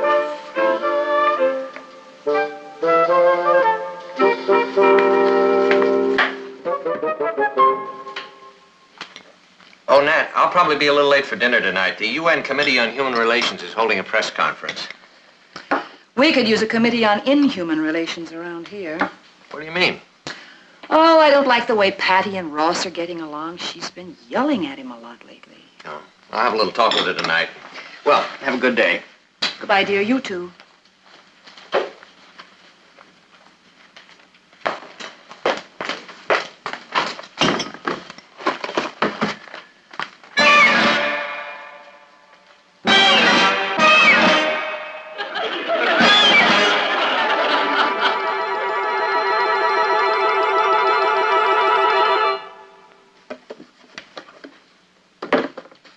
There.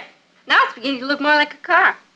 With your imagination, you should be writing science fiction. Now we have to nail the seat to the boards. We'll have to build the whole thing out here and keep it covered up so Ross won't know what's going on. All right. Patty, are you really going to send Ross down a hill in that? It's the only kind thing I've ever done for him, Kath. I want him to get in this and win that race. It means a lot to him.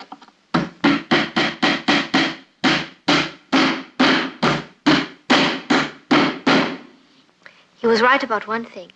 What's that? He does have a wonderful sister. Thanks. Sometimes I wish I had taken shop. Yeah. You know, it would have come in a lot handier than home economics. But I never really thought it would come up. There we are. Give me a hand, Pat. There we go. Okay. Now, let's try it out. Come.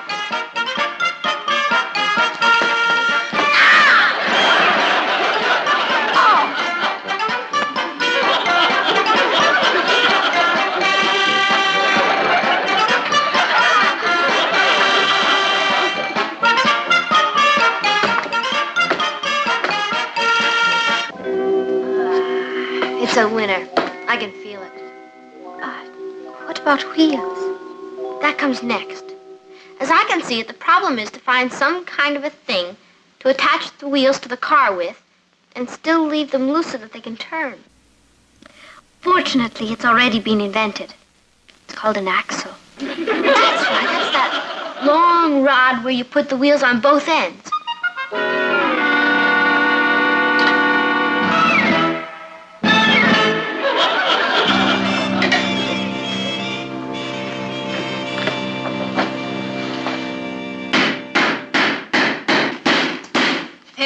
How does it look?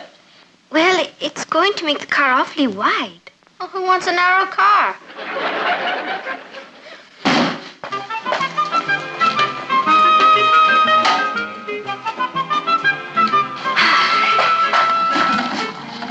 Good.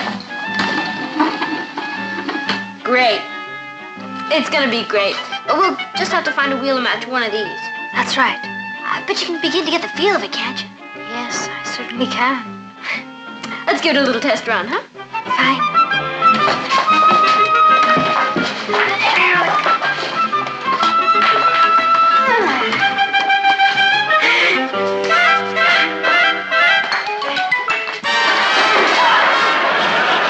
Are you all right?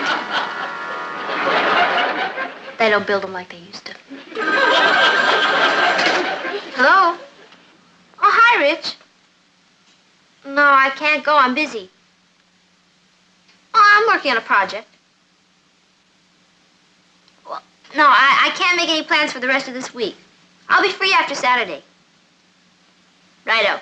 Bye. Aren't you going to the game? Oh, there'll be other games. But you were looking forward to this one. I can always go to a game. Let's get on with this. Do you really think we can build it by Saturday? We've got to. If we don't, Ross got an A under false pretenses.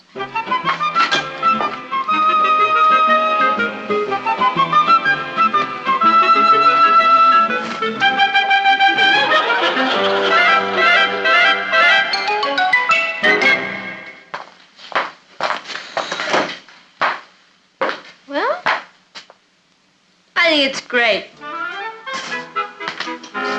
I see Aunt Kate has sent her annual basket of peaches from the farm. Oh, yes.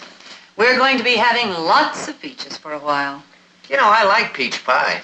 Wait until you taste my peach soup. Patty? What do you want? I was wondering if you weren't too busy. Maybe you could help. Well, I am busy. Now, just get out. But I said out. I want privacy. Keep away from this patio.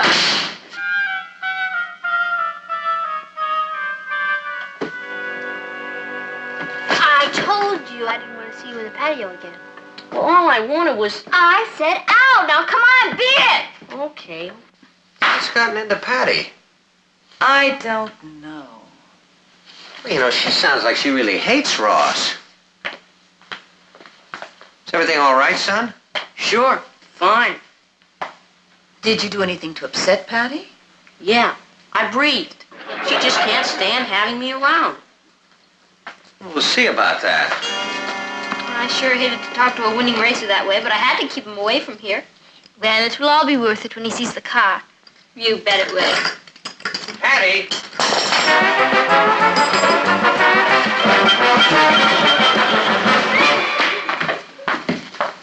Yeah, Papa? I want to talk to you for a minute, Patty. Oh, could it wait? I'm kind of busy right now. No, it can't wait. What I have to say to you is much more important than anything you're doing. Kath, would you excuse us a minute, please? Certainly, Uncle Martin. Patty, you're an individual, and you're treated with respect around here. Now, I think everyone in this household is entitled to the same consideration. What have I done, Papa? It's what you haven't done. You're not being much of a sister to Ross. I'm trying. But I hear you yelling at him, and all he wanted to do was be out here with you. I know, but it was kind of an inconvenient time. But Ross has just as much right to the use of this house as you have. Now, is that understood? Yes, sir. And I don't want to ever hear you order him off of this patio again. Is that understood? Yes, sir. You know, I think that having a brother or a sister is one of the greatest privileges in the world.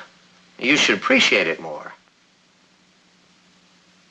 I know. Well, I can't force you to love your brother, but I do intend to see that you respect him. I do, Papa. Now, it's time you started acting like it. I want you to think this over, so you go on up to your bedroom. And you stay there.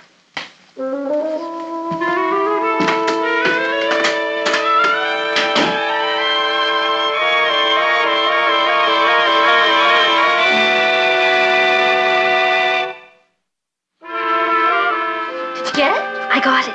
It's hidden around the corner. How am I going to get it in the house? Well, I think the folks are going out tonight. We'll sneak it in then. Patty, I can't handle this without you. Why don't you tell your parents what you're doing? Because I don't want anyone to know about this. It's our project and we're going to do it by ourselves.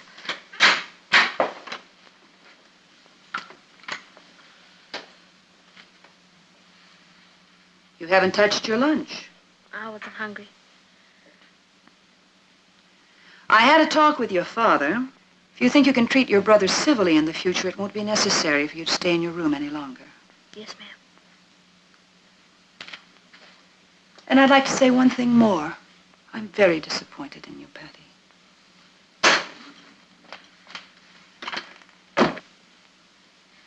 Patty, for heaven's sake, will you let me tell them? No. This has got to be a surprise. Come on, we've already wasted a whole day. We don't have to wait till tonight. We can bring it in now.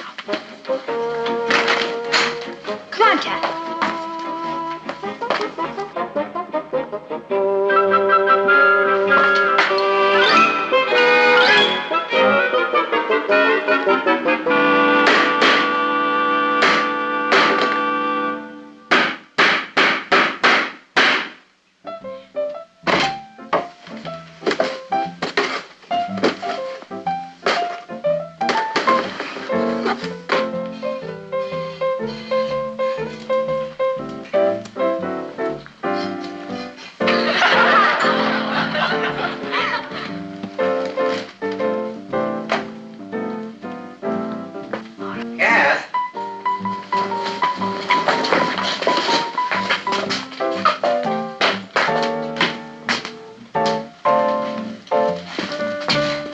What have you got there?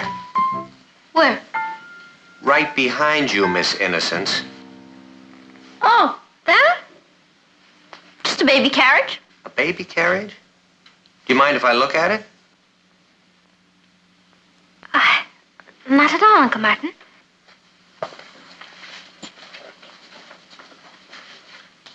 What's under that? Under what? It's just something Patty and I are building. Well, it's beautiful. What is it? It's a racing car. You're interested in racing? Not exactly. It's for Ross. Oh, but please don't tell him. It's supposed to be a surprise. Patty, what makes you think Ross wants a racing car? He wants it more than anything in the world. Here's a school assignment book.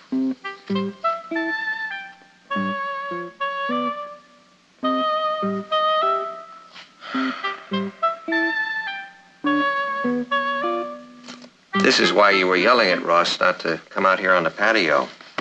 You didn't want him to see the car. Little monster almost caught us. Patty, why didn't you tell me about this? You always taught me that when you're doing something nice for someone, you don't go around advertising it. Boy, I owe you an apology. Maybe several. That's okay, Papa.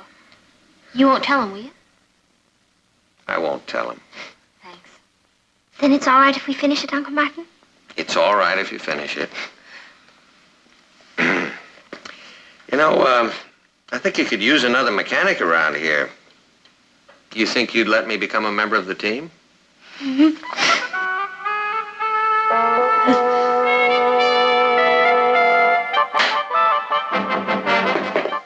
Well, it's really beginning to look like a car. You're a genius, Papa. Oh, it's your car, Patty. I'm just helping a little. I can't wait to see Ross's face when he sees this.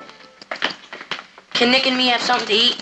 Nick and I, yes, you may have something to eat, but first, would you ask your father to come in for a moment, dear? I think he's out in the patio. Sure. Dad?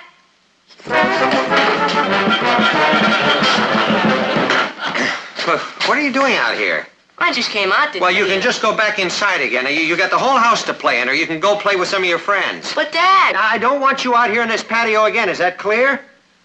Yes, sir. All right, well, get inside then.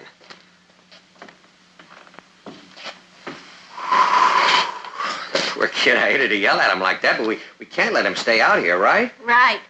He's an inquisitive little devil. Yeah. I think you better get him yourself, Mom. He threw me out.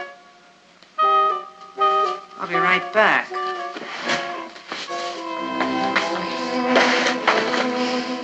Gee, you're not very popular around here, are you? That's the way it is with me at my house. Martin! What is it, Nat? Say, what's going on here? Oh, well, the girls and I were just, we were just having a little talk. That's my good sheet. And my shelves, and my curtain rods, and my peach basket. And what's that? All right to tell her? I guess we have to. Patty, I don't care what's going on. You're in trouble.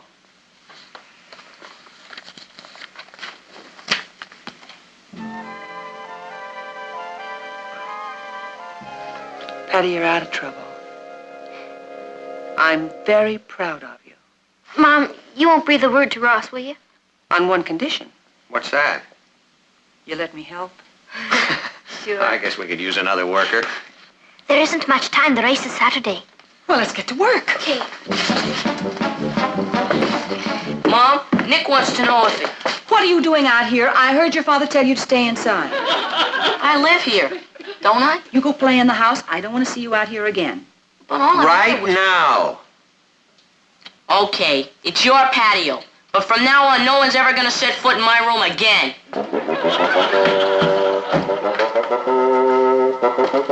Where are you going to run away to this time? I don't know. I thought maybe your house. Won't your folks come and get you there? It'll be 3 or 4 months before they even realize I'm gone. I guess I could hide you in my room. And And at night I'll smuggle food up to you. Is your mom a good cook? Fair. She makes pretty good lasagna. My mom's a great cook. Maybe your mom could get some recipes from her. Yeah.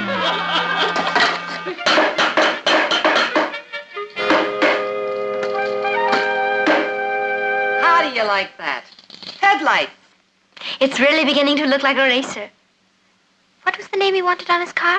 Lightning? Yeah. I think Patty should have the honor of painting that on. Thanks, Papa. Boy, it's amazing how you can get so much stuff in one lifetime. Aren't you going to say goodbye to your folks? What folks? I'm sure they love you. They just don't know how to communicate. They've grown tired of me. You know what they say. Familiarity breeds contempt. I guess so. First it was Patty, then my dad. But I mean, when your own mother turns against you, what have you got left? Lasagna.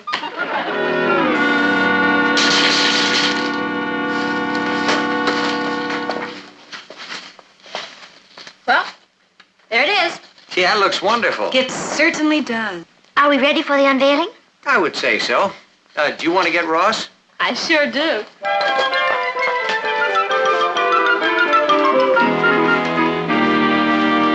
Ross!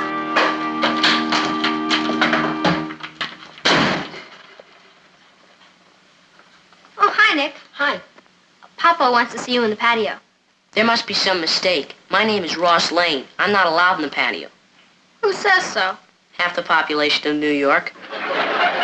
Gee, sensitive. Because I don't like to be screamed at all day and all night? Well, I'm going where people are kind. There are some pretty kind people in the patio.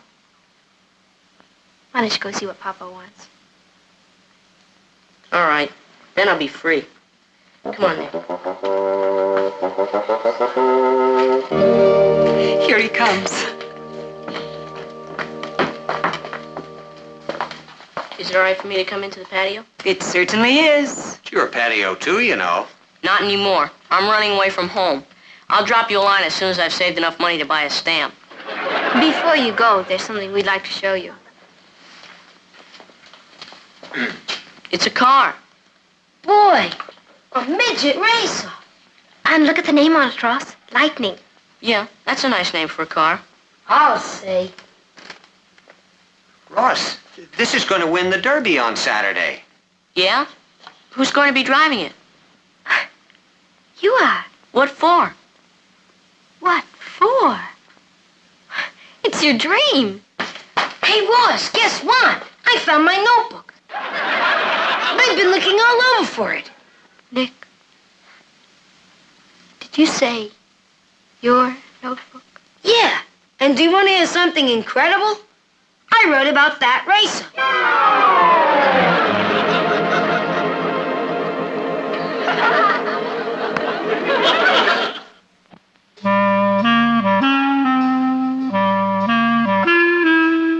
Well, it was fun while it lasted. What are we going to do with the extra car? What extra car? Well, there's the one outside and the one your sister built for you. Are you kidding? Dracula wouldn't lift a finger for me. What about all those nice things you wrote about her? I was going to leave it where she'd find it, hoping she'd feel ashamed of herself and help me build the car. He laid a trap for someone else and Stupid Head fell into it. Oh, don't feel bad, Patty. I appreciate what you did for me, even if it wasn't for me. Why don't we give the car to Nick? Do you mean it? Certainly we do. That's a great idea, Kath. Gee, I don't know what to say. Don't say anything. Just go out there and win for us. I will. I'll be right back. Where are you going? To pack my suitcase. I want to move into your house.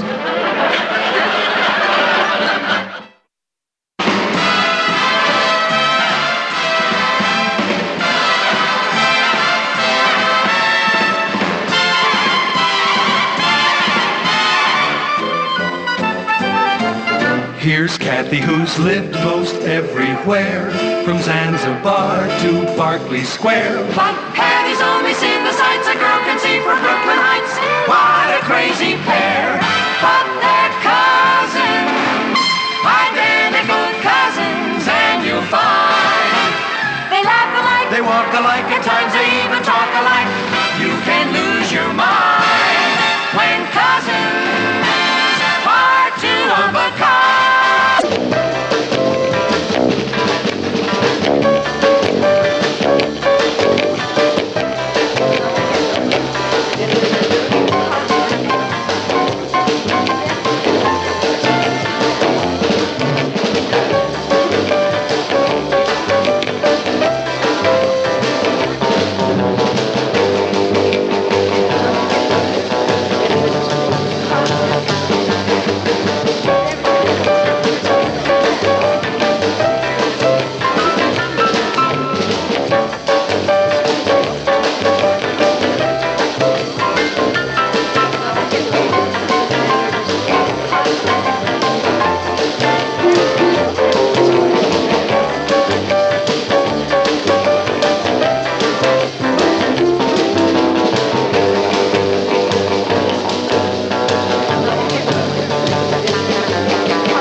Zanzibar to Berkeley Square. But Patty's only seen the sights a girl can see from Brooklyn Heights. What a crazy pair, but they're cousins, identical cousins all the way. One pair of matching bookends, different as night and day. Where Kathy adores a minuet, the ballet russe, and crepe Suzette. Our Patty loves to rock and roll, a hot dog makes her lose control. What a wild duet, still they're cousins, identical cousins, and you find they laugh alike, they walk alike, at times they even talk alike. You can lose your mind when cousins are two of a kind.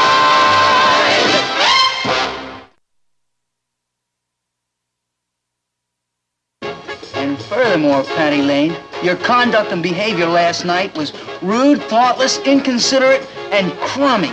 Hello, Richard. Oh, hi, Kathy. Sit down. Thank you. Who were you talking to?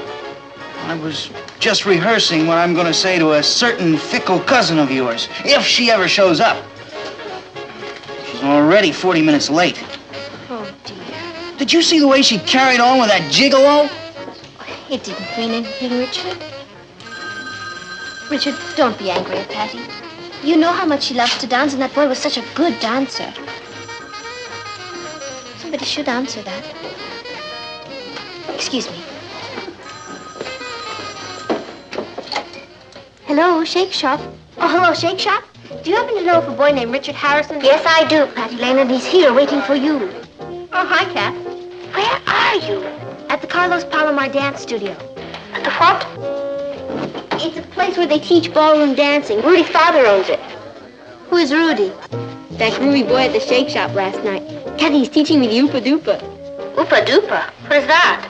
What's the ultimate? Rudy does it sweeping the jet set. And what about Richard? Well, that's why I called, to tell him I can't meet him. Patty, you can't do that. I know it's awful, Kathy, but how can I pass up this chance to learn the Oopa Doopa? Is that what you want me to tell Richard? No. No, tell him I came down with a bug or something. Patty. Thanks a million, Kat. Bye. Patty, don't...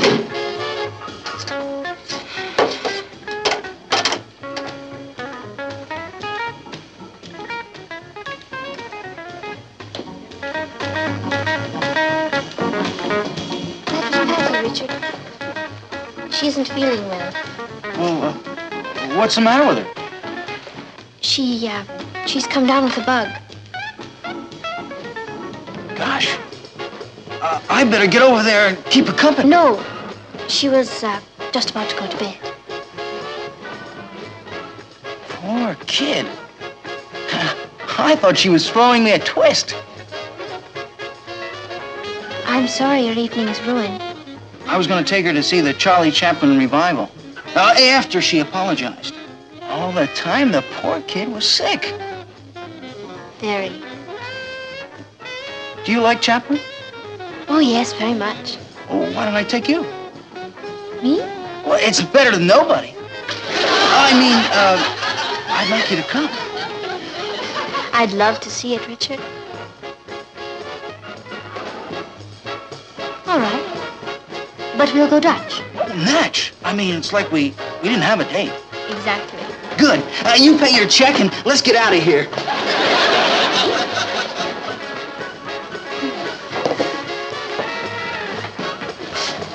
Thank you. Thank you, Richard. I had a lovely evening. Oh, I had a great time. You know something, Kath? You're fun. Thank you, Richard. Somebody just came in. It's probably Uncle Martin. Richard, you can go out the back door if you like. Hi! Who's in the kitchen? It's Patty. Boy, I'm starting. Hi, Rich. Patty, why aren't you in bed? Bed?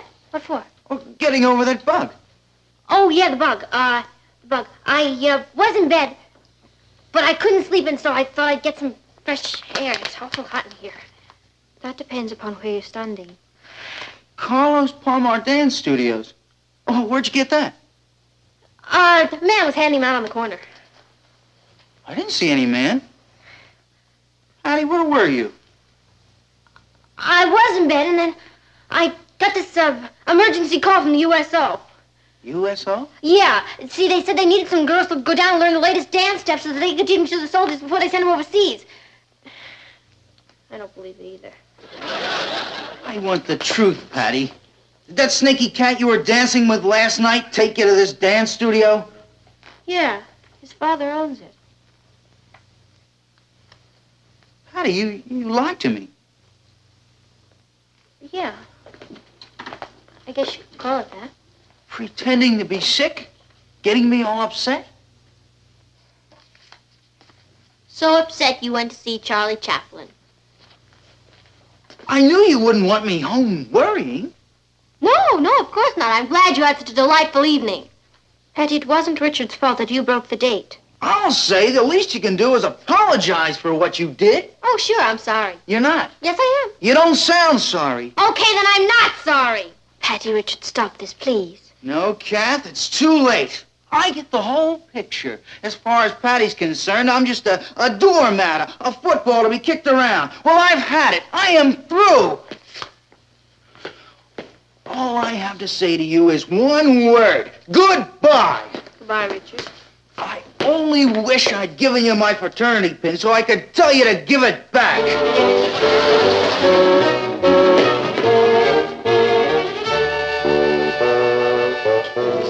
Patty, how could you do that? He'll get over it. He always does. That's not the point. No, that isn't the point. I'm mean, rotten, and wicked, and Richard is a sweet, lovable little mouse. Could a mouse like Richard teach me to do this?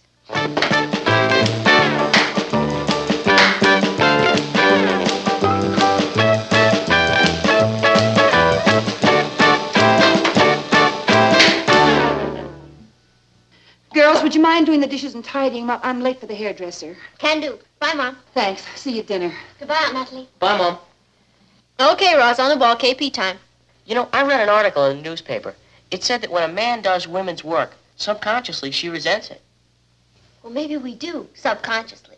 But unless you want a kick in the pants, consciously, I'll get it. anything to beat the rap. Hello? Oh, hi, Richard. I told you you'd come crawling back. You want to speak to Kathy? Just a sec. Oh, Kathy, it's for you. It's Richard. Are you sure? That's what he said. Patty, you talk to him. What for? He asked for you.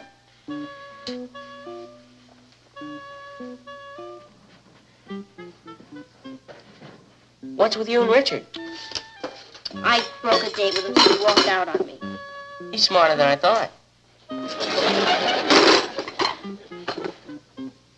Well, that's very sweet of you, Richard, but I'm afraid I can't. No, not tomorrow night, or any other night. Richard, why don't you come by tonight and have a talk with Patty? All right, if that's the way you feel about it. But no, thank you. Goodbye, Richard.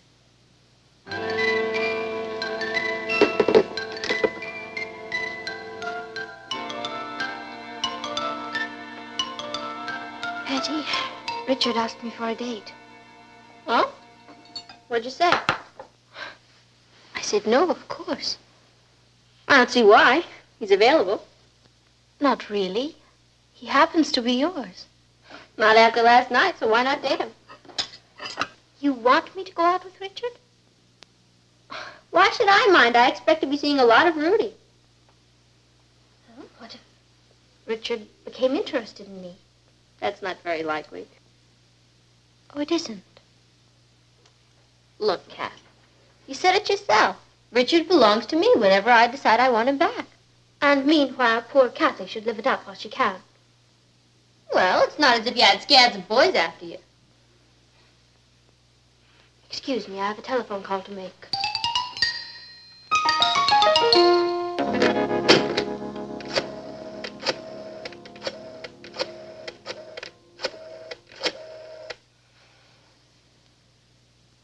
Hello, Richard.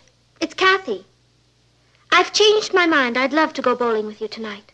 I'll see you at 8 o'clock. Goodbye.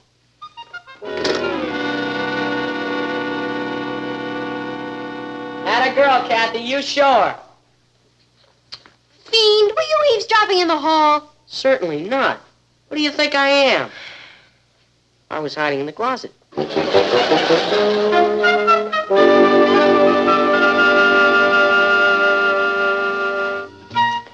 see, it's all in the wrist and keeping your eye on the pins. I'll try to remember that. Plus, natural coordination. Either you have it or you don't. And you have it, Richard. Anyone can see that. Yeah, I guess I do. I say something funny? Oh, I was just thinking about how I forgot to let go of the bowling ball. Oh, yeah, that was a riot. Hello, Patty. Hi, Kath. Hi, Rich.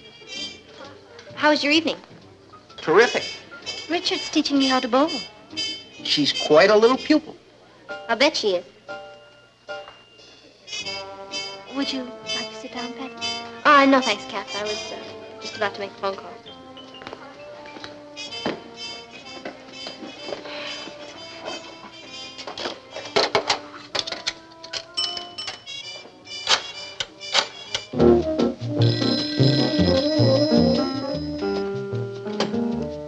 Carlos Palomar Dance Studio. Good evening. Carlos Palomar at your service. Hi. Could I talk to Rudy, please? Oh, I'm sorry. Rudy's giving a lesson. Oh, would you tell him Patty Lane called? Sure. You want to leave your number? No, Rudy has it. You're telling me. My boy Rudy's got more girls' numbers. Oh, really? You're that cute blonde he's been dating, no? No, I'm not. And never mind the message, okay? Okay.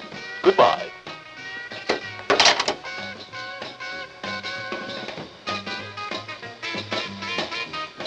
He was never that funny when I dated him.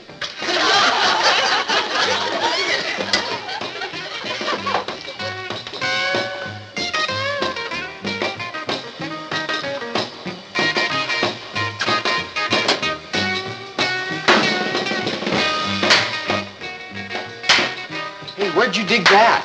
Oh, boy taught it to me. Would you like to learn how it goes? Some other time, Patty. I'm with Edna. Oh, hi.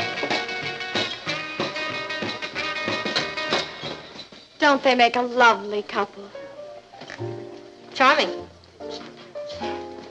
Oh, I'm sure you don't mind. It's It's all in the family.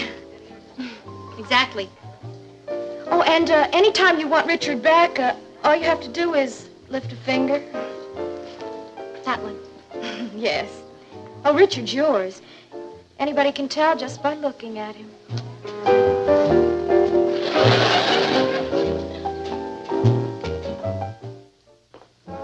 So what's keeping Patty and Kathy? They said they were ready 20 minutes ago. Well, they should be down in a minute.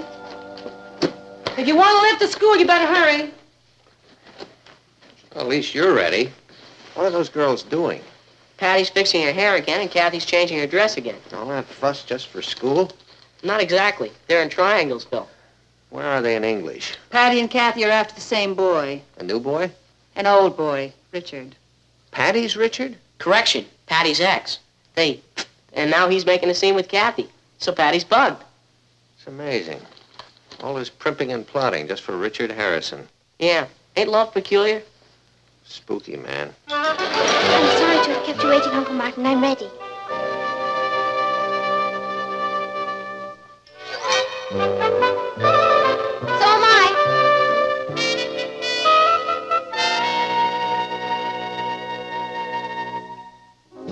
Hey, that's a cuckoo sweater. Kathy knitted it for me. I like the tie, too. Gift from Patty. Boy, what a setup. They're both like your slave. Personal magnetism. Either you've got it or you don't. Say, did you see what ankled in? Oh, Lola, she's the greatest. Maybe I'll give her a whirl. Relax, Richard. You got a girl. 2 of them. Right, but why not try for 3? Lola, Richard, Lola's out of your league. She dates college men. Shall we say she used to?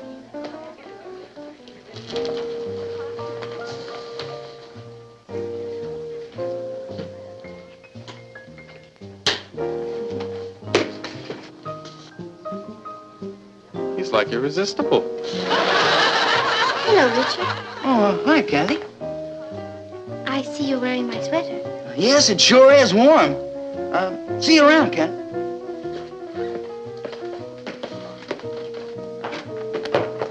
Hi, Rich. Hi, Patty. I was hoping you'd be here. I was just leaving. Oh. Take it easy.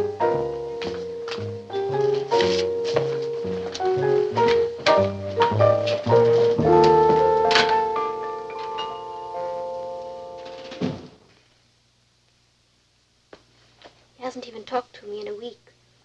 Me either. Did you see them in the lunchroom today? No.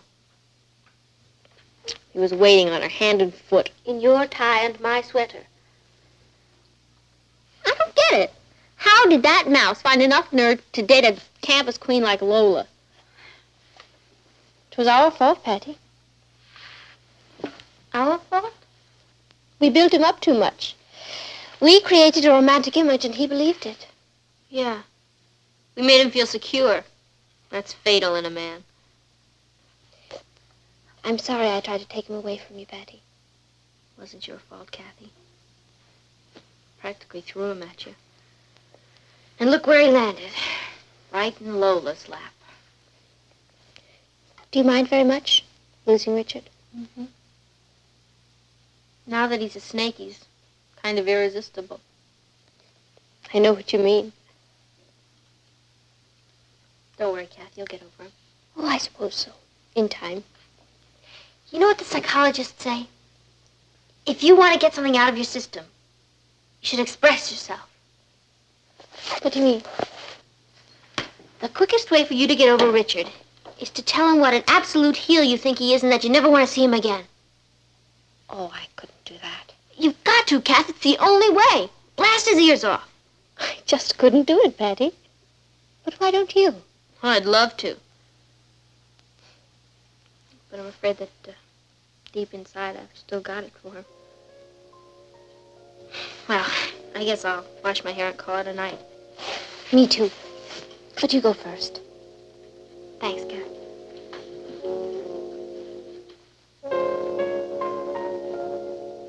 Well, at least we're back on the beam, huh? Right.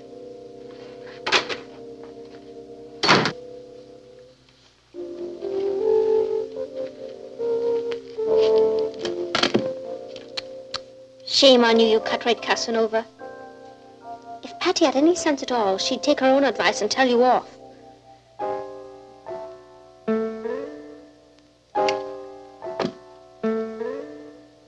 As a matter of fact, that's exactly what she's going to do. Boy, I wish Kathy were really tough enough to blast him.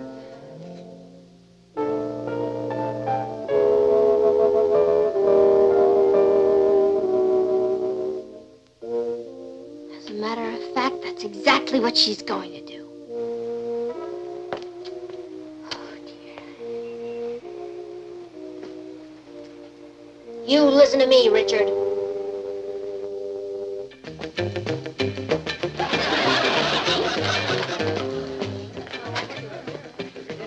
Hi, Lou.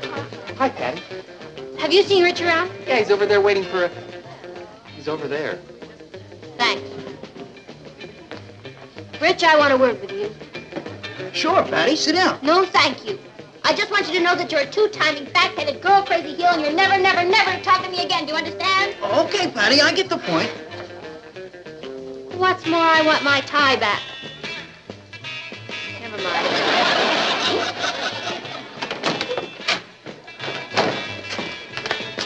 Wow, she was like a hurricane. Richard, I want a word with you. Richard, I want a word with you. Fortunes of war, dear boy. A man in the world must expect these, incidents. You can say that again. And you better say it fast. Excuse me. Richard, I want a word with you. Sure, Kathy. You've behaved abominably, and I'm sorry I ever set eyes on you, and I never want to see you again. Do you hear? Okay, you're getting through. And what's more, give back that sweater.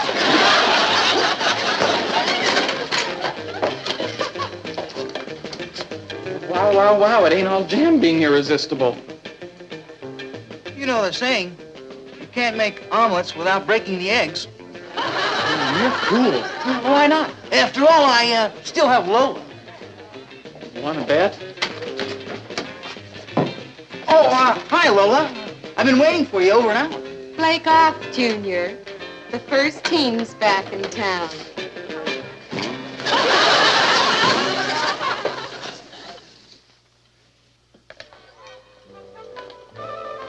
Last chance, girls. Do you want to come to the movies with us? Can't, Mom. Kathy's clobbering me. Have fun. Thank you. I'll tell you who did it. Good night. Well, hello, Richard. Hi, Mr. Lane. Are the girls home? They're in the living room. See you later, Richard. I doubt it.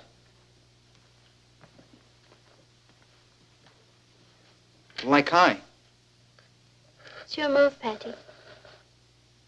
I just came by to apologize for behaving like such a cut-rate Casanova.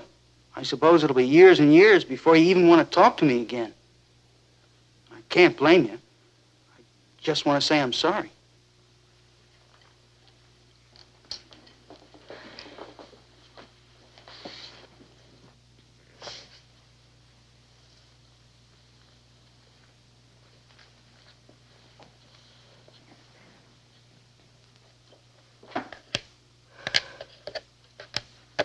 Your move, Cat. No, Patty. It's your move. Good night, Richard. Good night, Kathy. Well, what happens now?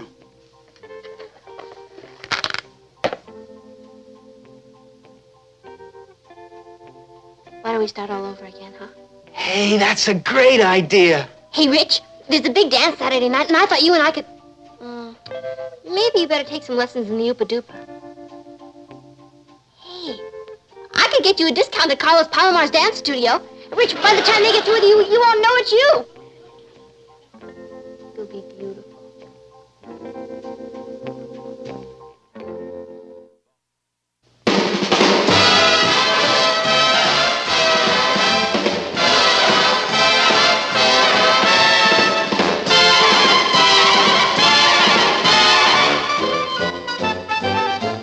Here's Kathy, who's lived most everywhere, from Zanzibar to Berkeley Square. But Patty's Patty's only seen the sights a girl can see from Brooklyn Heights. What a crazy pair, but they're cousins, identical cousins, and you'll find they laugh alike, they walk alike, at times they even talk alike. You can lose your mind when cousins are two of us. I'm home. Hi, Papa. Hi, honey. How was school today? Oh, I can't talk about it now, Papa. I'm on my way out and I'm late. Oh. Well, hello, darling. Hello, Nat. Say, why is it that Patty's always rushing off somewhere? She's never at home anymore. I've never seen anybody run around like that. Oh, don't you remember when you were that age? I was never that age. Oh, it's hard to remember, but we all were. We always had a million things to do, and there were never enough hours in the day. Yeah, but in our day, we had to spend some time at home. I mean, the only time I know I have a daughter is when I get my phone bill. Aren't you pleased that Patty's popular? Well, of course I am. But she's popular with me, too. You know, I'd like to sit down sometime and spend a whole evening with my daughter. Well, that'd be nice. I'd like to find out how she's doing in school, what her problems are, what she looks like. I'm sure she'd enjoy that. Maybe I should make an appointment with her. Now, it's not as bad as all that. Do you know the last time that I sat down with Patty and had a heart-to-heart talk with her? No. Neither do I. Well, we're going to have one tonight. Oh, but darling, My daughter and I are going to spend the whole evening together, talking, exchanging ideas. Bye.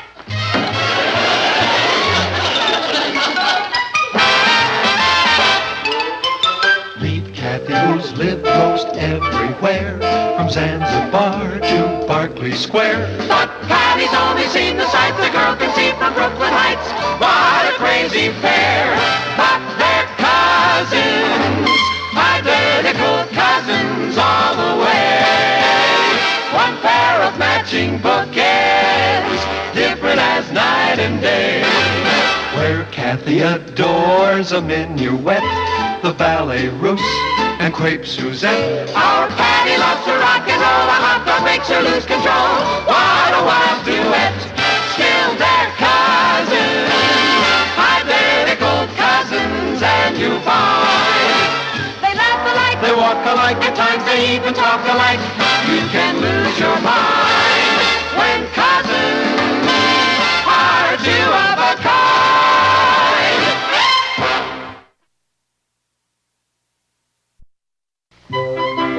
Don't tell me. You're running away from home. No, I'm spending the night at Wendy's. Mama said it was okay. Do you mind, Papa? Oh, I don't mind. It's just that, well, I had thought that you and I could spend a little time together this evening. What for? I didn't know we had to have a reason. I just thought it might be fun to talk. Oh, well, we can talk anytime, Papa. But not tonight. Wendy's having a slumber party and everybody's going to be there and I'm already late. Well, it'll be all right tomorrow night. Well, tomorrow night, Rich and I are going to an ice hockey game. Oh. Would you like to come? Your father catches cold at hockey games. Oh, that's too bad. See you in the morning, Mama. Good night, darling. Papa. Bye-bye. Well, it's getting late. Yeah, I know. I'd like to enjoy my daughter before she gets married and leaves home. Well, I didn't mean that kind of late. I meant I have a PTA meeting, and I'd better get going. Oh, you have a meeting tonight. See, there's an interesting new art exhibit over at the DeMere Gallery. I just thought maybe we could go on over there and see it. Oh, I can't miss this meeting, darling. I'm the chairman. We'll go another night. Sure. Your dinner's in the oven. All you have to do is heat it. You'll be all right, won't you? Oh, of course I will. I'm a grown man. I'll be home early, grown man.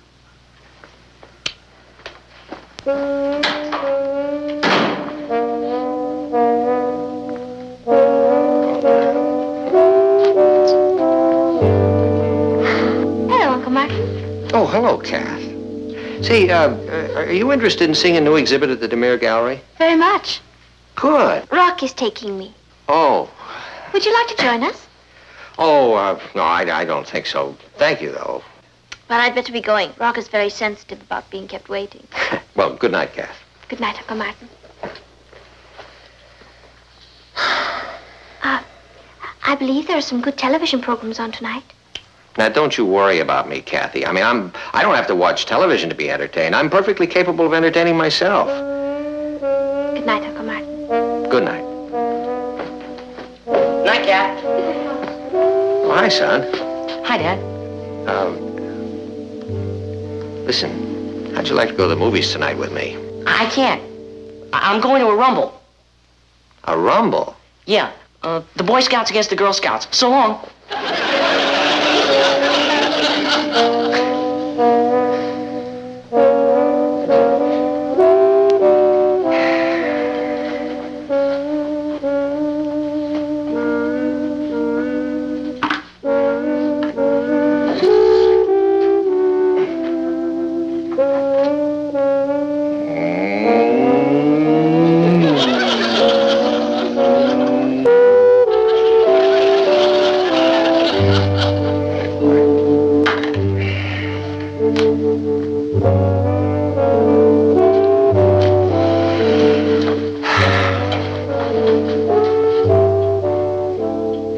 U.S. Weather Bureau forecast for New York City.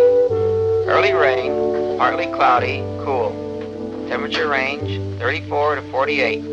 East winds of gale force at 20 to 35 miles per hour. Tomorrow. Hi, Papa. Oh, hello, Patty. Listen, I made a point of getting home early tonight so that you and I could spend a little time together. Oh, gee, that sounds great, Papa. I'd love to, but Rich is picking me up to go to the hockey game, remember? I can't find my gloves.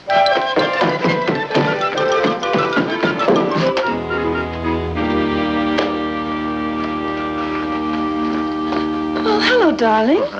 You're home early. Anything wrong? No, everything's fine. Say, we can go to that art exhibit tonight if you'd like. Why don't we skip that tonight? I'm feeling a little tired. You look a little tired. Come on, sit down. Relax. Oh, well, I'm all right, really, you know. Martin, I think you've been working much too hard lately. Well, it has been a pretty rugged week. It's been a pretty rugged year. You can't go on pushing yourself like this, darling. You're not getting any younger, you know. Why don't you take a little nap before dinner? I'm too tired to nap.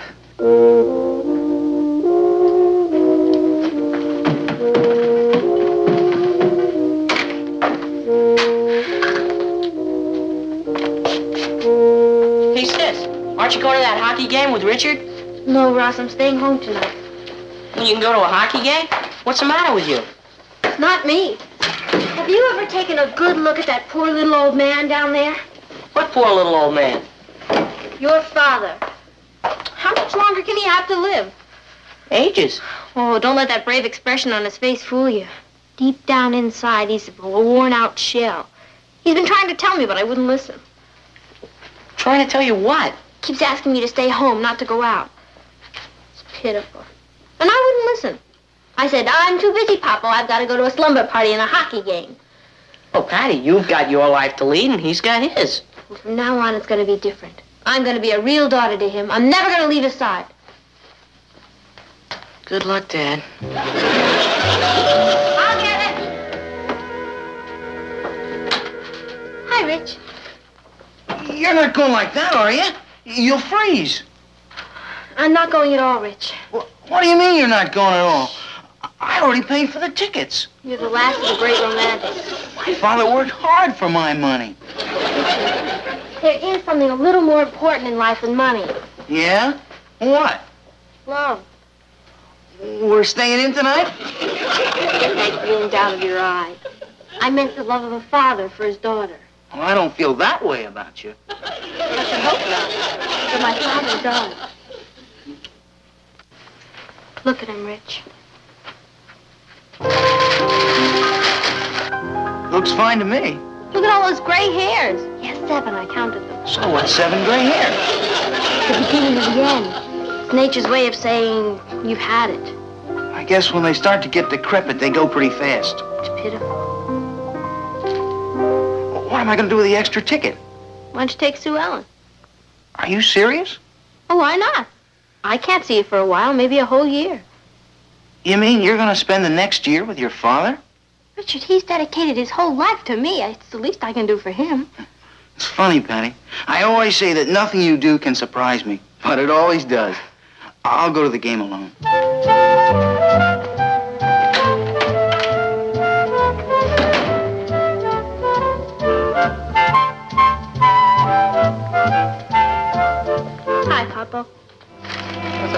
Richard. Oh, I changed my mind. I thought maybe I'd stay in and we could talk. Sure, honey. What you have on your mind? Nothing. What do you have on your mind? Nothing. Oh, you mean you just want to talk? That's right. Well, You know, Papa, we're like ships that pass in the dining room. We see each other, but we never really get a chance to sit down and get to know one another. You know what I mean? I certainly do. Well, from now on, that's all going to be different. We're going to discuss everything. Really communicate. What'd you like to talk about? Everything. Boys, school, your problems, your ambitions. How much time do we have? About a year. Dinner will be ready in 5 minutes. Feeling better? I'm feeling great. I just had a nice talk with Patty.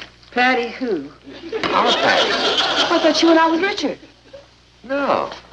She decided to stay home and spend the evening with her father. Is she feeling all right? She's feeling fine. We had a very nice chat. Oh, about what? Oh, about everything. For instance, did you know that Patty is up for the lead in the new school play? Yes? Well, I didn't. Did you know she's captain of the school debating team? Yes. I didn't. Well, anyway, we talked about her future plans and her ambitions. I have a feeling I'm really getting to know her. Oh, what are her ambitions? Well, she says she's either going to be a practical nurse or an astronaut. It's interesting. Maybe she'll be a practical astronaut. Oh, listen. Fran Gordon called. She asked us to a dinner party Friday night. Everybody's going to be there. She's having that fabulous new couturier from Paris, and she's asked that man that you're always talking about. The one who won the Open Golf Championship. Sebring? Yeah, that's the one.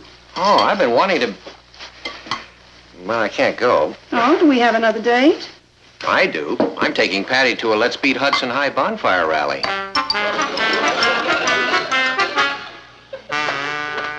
Hi, Papa. Oh, hi, Patty. Have a good time. Oh, I'm going to. With you. What? I'm staying in tonight. We're going to spend the whole evening together talking. Well, that's great. How'd things go at the office today? Oh, at the office, fine. How'd they really go, Papa? I think we should have conversation in depth. Conversation in depth? Sure. We don't have to be superficial with each other. Did you have a terrible, exhausting day? No.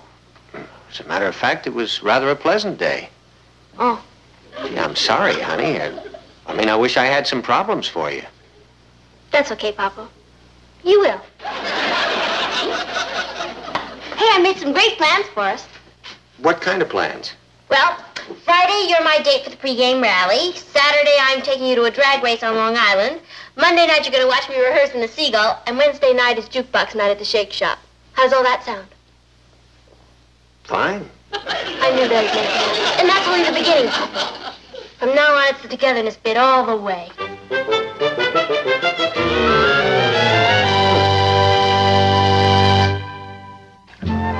Fran called. She was sure sorry we missed her party. She said it was fabulous. Yeah? She said Mr. Sebring gave golf lessons to all the men there. He did. See, I'll bet he could have helped me correct my slice. You know, if I could lick that, I could beat Eddie Sheldon every time. Does he usually beat you, Uncle Martin? He's a very lucky player. Yeah, I better get going. I told him I'd meet him in 20 minutes at the clubhouse. I'm glad you're able to play golf every Saturday. Yeah, so am I. I look forward to it all week. Hi, Papa, all set? Oh, yeah, I'm... Well, all set for what? The big drag race. Drag race? Don't you remember? Rich was dying to take me, but I told him I was going with you. Oh, well, of course, on Saturdays, honey, you know, I told all the kids I was bringing you. Well, actually, Patty, it's the one day in the week. You should have seen how jealous they were. Their fathers don't take that much interest in them. I'll get you Eddie Sheldon's phone number. Are you sure you won't change your mind, Patty? You love jazz, and Toot Henderson's gonna play. Toot Henderson, he's fabulous. I'd love to see him, Rich, but I can't. It'd break the old man's heart. He needs me. For what? You wouldn't understand, Rich.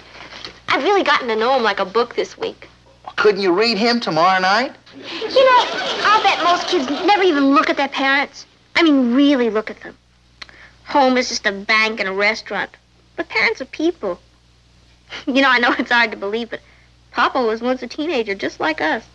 Yeah, that is hard to believe. You know, I've spent more time with him this 1 week than I have in 5 years. The minute he walks in the door, I'm right by his side. Patty, you don't think you're overdoing the daughter bit, do you? Overdoing it? Being with my own father? That's how little you know, Rich. I'll bet this has been the happiest week of his whole long life. And I don't mind making the sacrifice. Let me know how it was, huh? Yeah, sure. Good night. Night, Rich. Well, back to the old folk.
Seen Patty? No.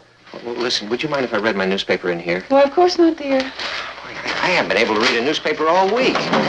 Every time I come through the door, she grabs my arm. She doesn't let go until bedtime. I know. You know, she's a compulsive planner. Do you know why I'm not playing golf with Eddie Sheldon on Saturday? No, why? Because there's a scuba diving contest at the YWCA swimming pool. You're going scuba diving? No, I'm the judge. What can I do? Well, why don't you put your foot down? Well, how can I? I'm the one who asked for this. I can't reject her. You have no idea what being with me means to her. Papa? There you are, Papa. I've been looking all over for you. Have you? Yeah. Come on, I want you to hear a new beat. Will you excuse us, Mama? Certainly. Come on. Oh, come on, Papa. You'll really take us right. Isn't that Marvin? Marvin? It's called the flip-flop. I'll teach you. Great. You know, Papa, there aren't many fathers as interested in their daughters as you are. Well. Clothes, hairdos, gossip. Gossip? Hey, this is gonna send you right into orbit. Seal and Sam have lost it. Lost it? Yep, they split. Larry, her old beau, found out that Seal was doing a solo, so he decided to ditch Babe, the girl he was going with. Babe was always had a burning passion for Sam, so when she heard about Sam and Seal, she called up Sam and made a date with him. When Seal heard about that, she decided to bag it and let Sam cool it in the DF, but it was soft wax, so she called Al, Sam's brother, who's going with Tilly, Seal's best chum. And when she dropped the shell, it was egg all over everybody's face. Isn't that the grooviest? The grooviest. You know, that's a great item for the Brooklyn Heights Bugle. I'll be right back. Excuse me, Mama. What was all that about? I'm not sure, but I think we just had a conversation in depth.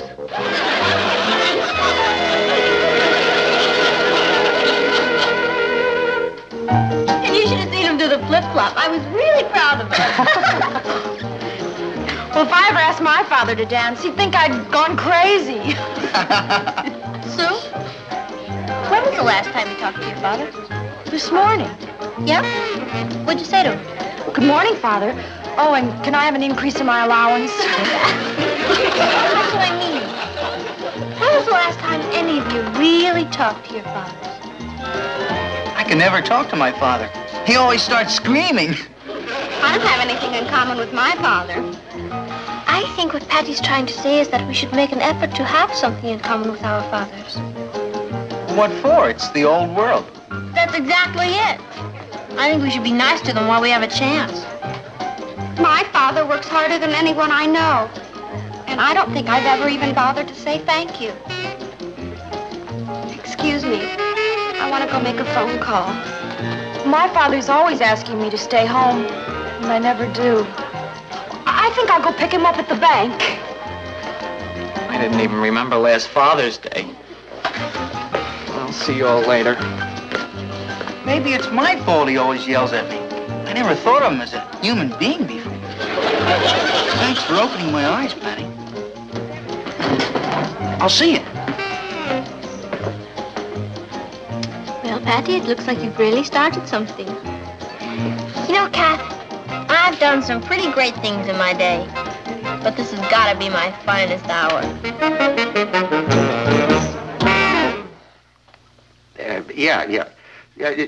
Jonathan, look, I assure you we didn't have anything to do with it, Jonathan.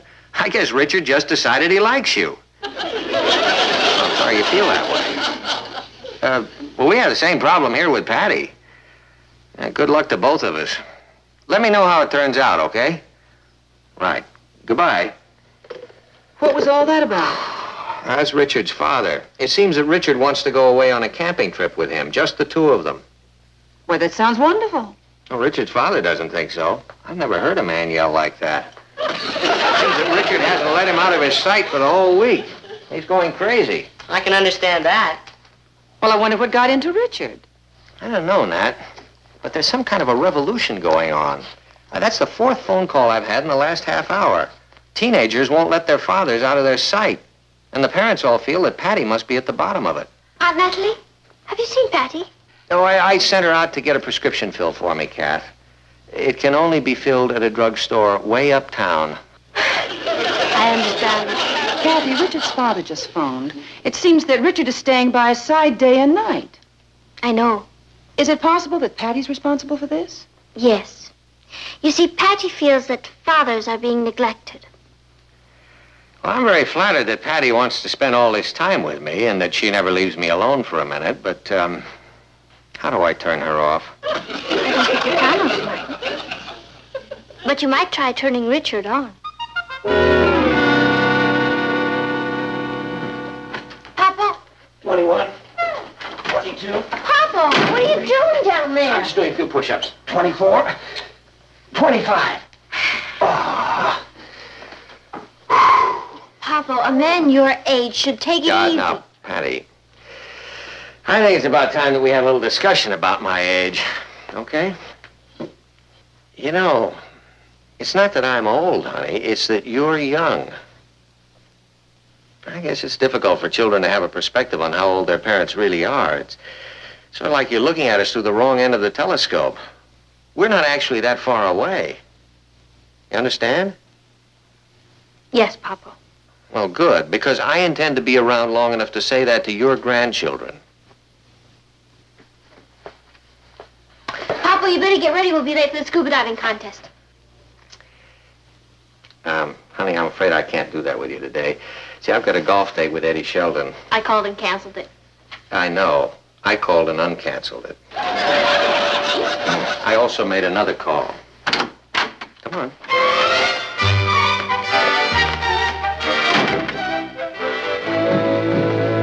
Hi, Rich. I came over as soon as I got your message. What message? Your father called and said you wanted me to take you over to the Y this afternoon. You called him. That's right. Wait until you hear what Patty has planned for the rest of the week. More coffee, darling. Oh, thanks, son. I finished the whole newspaper. What's so great about that? You'll never know, son. Patty has been pretty busy with Richard.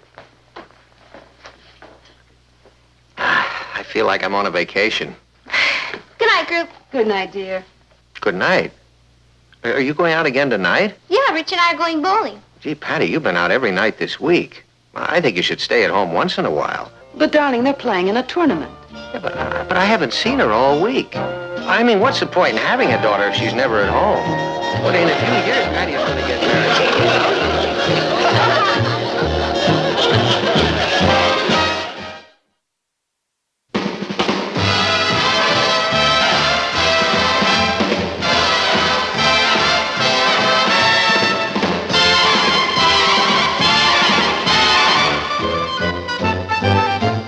Here's Kathy, who's lived most everywhere, from Zanzibar to Berkeley Square. But Patty's only seen the sights a girl can see from Brooklyn Heights.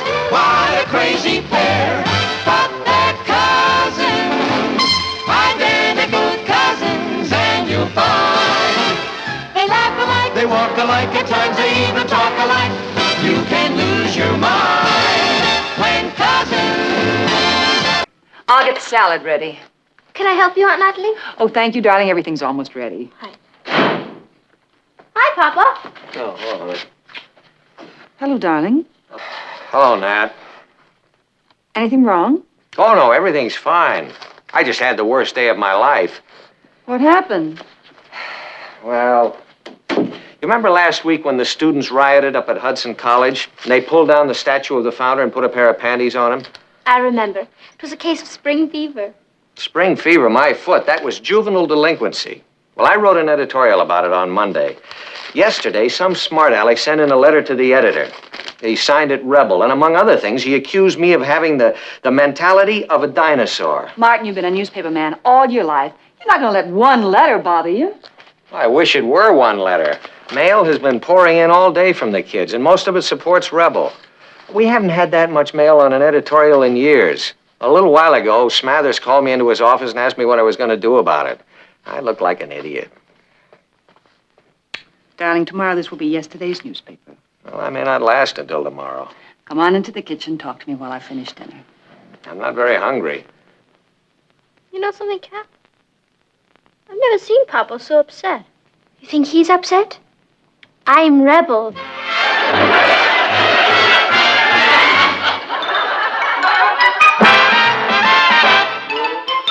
Meet Kathy, who's lived most everywhere, from Zanzibar to Berkeley Square. But Patty's only seen the sights a girl can see from Brooklyn Heights.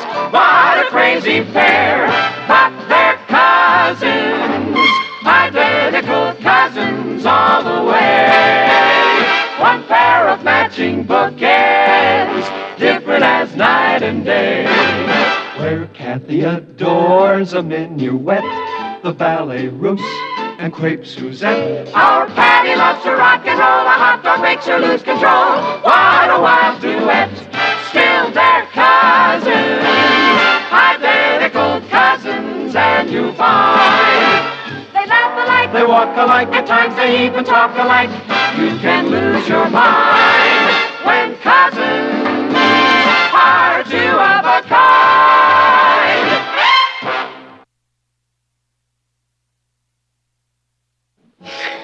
But how could you do a thing like that, Kathy? You're always old, solid 4 feet on the ground. Patty, I had no idea your father wrote that editorial. It wasn't signed. I didn't agree with what it said, so I wrote to the letters to the editor column. And started a whole international incident. Oh, brother. Patty, what am I going to do? That's a switch. You in trouble and asking me for advice? Will you stop gloating? I can't help it, Kathy. It's very funny. Well, it's not funny to me. If your father finds out that I wrote that letter, he'll be furious. Okay. Okay, Kath, cool it. I'll put the little old gray cells to work. Now, let's analyze the facts. Fact 1. Papa's in hot water at the newspaper office. Fact 2. You put him there. Patty. Sorry about that. Look, Kathy, there's really no problem. If Papa finds out you wrote that letter, you're in trouble. But he's never going to find out. Yes, he is. How? I'm going to tell him. You flipped. No, I haven't, Patty. The only way to handle this is to be honest and direct. Do you want my advice? Be sneaky and keep it undercover. Kathy, you heard what Mamo said. By tomorrow, this whole thing will be yesterday's news. If I don't tell him, I'd be dishonest. Oh, if you do tell him, you're a nut. Will you listen to an expert? What makes you an expert? Well, do you know anyone who gets into trouble more often than I do? No. Mr. Editor is at war. If you go down there now, you'll be shot down in flames. I'm sorry, Patty. I have no choice.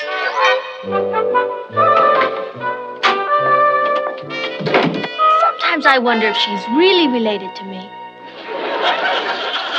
There. Here's tomorrow's editorial.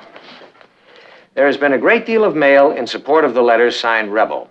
Now, most of the letters generate a lot of heat, but very little light. This writer is not opposed to freedom for teenagers if it is coupled with responsibility. But being a teenager does not automatically confer a license to behave badly. Rebel should pull his head out of the sand and take a good hard look at what's happening around him. Now, Rebel called this writer a dinosaur. Perhaps it's Rebel who is living in the Stone Age. You might call him a Neanderthal ostrich. How do you like it? That should do it. What do you think, Kat? Yes, that should do it all right. Did you want to see me? No, it can wait, Uncle Martin. He called me a Neanderthal ostrich. So? You called him a dinosaur. Well, I didn't know who I was calling names. Neither does he. You know, it's wild. You two love each other, and you're slinging mud at each other like crazy. Here, you've paint on your nose. You know, this would make a great Doris Day Cary Grant picture. Patty. No, really. Cary Grant is the editor of this newspaper, and he's running a campaign against a female politician. And Doris Day is a female politician. Yeah, she's, the mayor of this town she comes from. And Cary doesn't know that. Right. Patty, I am not Doris Day. How am I going to get out of this? Just leave it to your brainy cousin.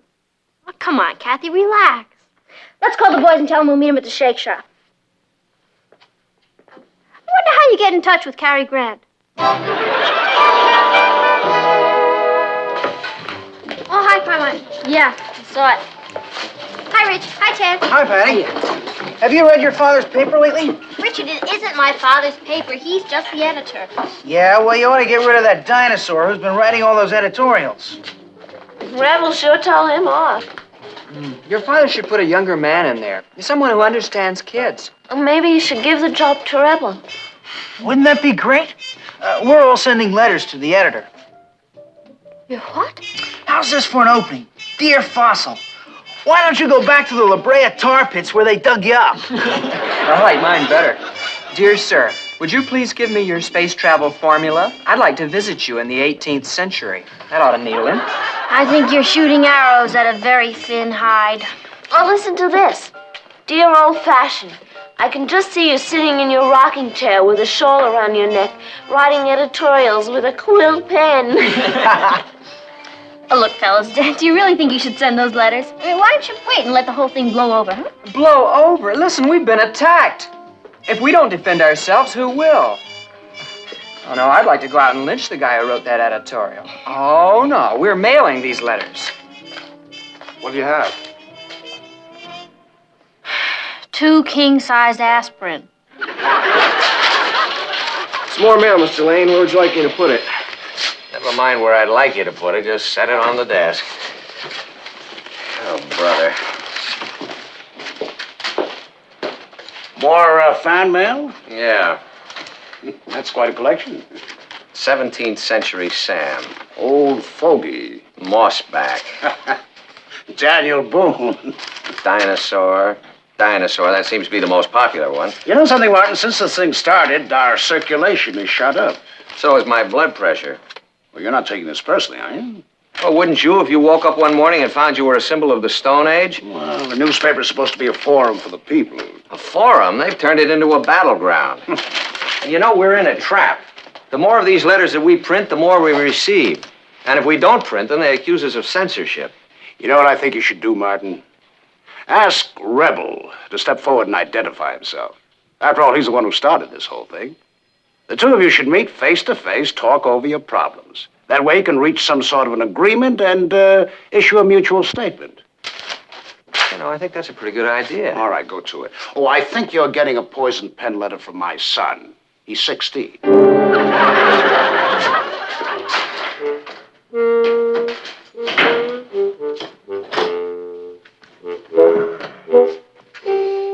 Dear Rebel, it's time you came forward and identified yourself so that We can meet. Face to face and discuss our differences. Please telephone letters to the editor at the Chronicle or let us know where we can reach you. Sincerely, Dinosaur. Oh, no. Boy, talk about your own backyard. Why don't I join Father in Iceland? Oh, what are you worried about, Kath? You've got me for a cousin. That's what I'm worried about. Well, you're not very grateful. Patty, I really don't have very much to be grateful for. Single-handedly, I'm destroying a whole uncle. I wonder why he wants to meet me. Well, he doesn't want to meet you. He wants to meet Rebel. Well, it's the same thing. There's one thing I'm certain of. I'm not going to answer this. I hope he doesn't put the FBI on your tracks. Poor Uncle Martin. He's got a viper in his bosom. Like Chinese emperor and empress. And then they... Where were you? I was beginning to worry about you. I had a letter to write to Father. What kind of letter? Just a letter. We'll talk about it later. No, I want to discuss it now, Kathy. You didn't write to your father and tell him you were going to join him in Iceland. Yes, Patty, I'm afraid I did. I can't live in your house under false pretenses, Patty. Kathy, what happened wasn't your fault. Things just snowballed into a disaster. Well, you didn't mail the letter, did you? Oh. All right, class. This morning we're going to study the geologic formation of Iceland.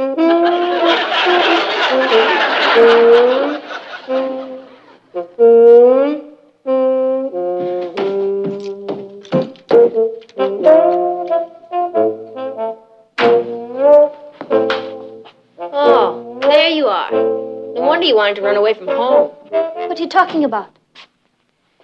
Why didn't you discuss it with me before you did it? Before I did what? Kathy, you don't have to play innocent with me. Look, if you didn't want to tell Papa that you were a rebel, I can understand that. But why did you have to slap him in the face? What?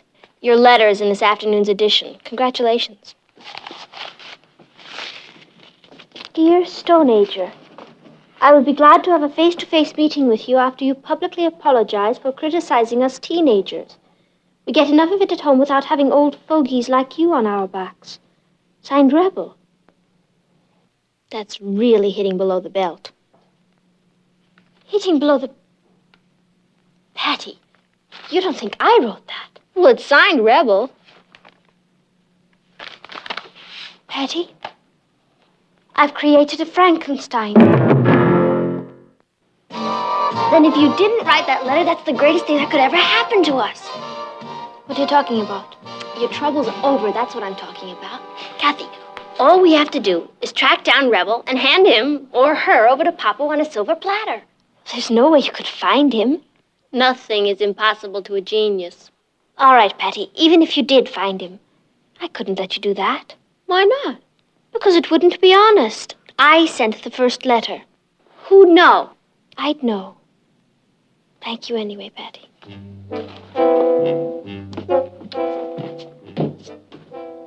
All right, I'll do it without her. She'd hate living in Iceland.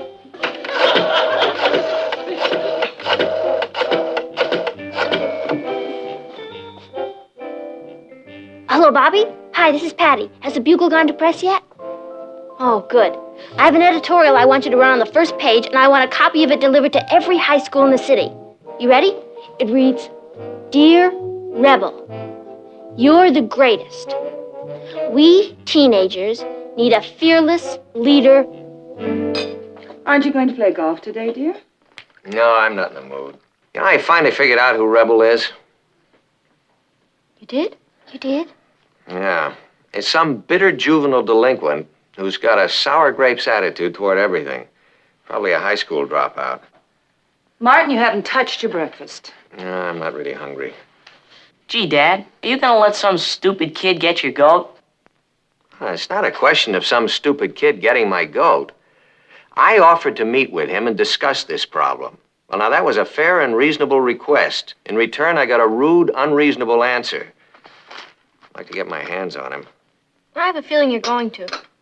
What makes you think that? Just one of my wild hunches. Patty, do you really know anything about this? Uncle Martin, you mean, do I know who wrote to that letter the other day signed Rebel? No, I have no idea, Papa. But I'm going to try and find out. Is Mr. Smathers still upset? Oh, he's delighted. Circulation is zooming. But then he's not the target for tonight. Stone Ager. It has been difficult for you, hasn't it, Uncle Martin? It's not fair. I think, Uncle Martin, that you should know that the real rebel is an idiot who talks too much. I mean, that's why he keeps writing those letters all the time, isn't it? Why isn't he willing to meet Dad? Oh, I have a hunch he's going to. Uncle Martin, he's not the one who's responsible. You're absolutely right, Kathy. I think it's the parents who are to blame for that kind of thing. Well, we better go. Kathy's going to have her head examined. What? Kathy's going to have her hair done. Come on, Kathy. Patty, let's go. Excuse me.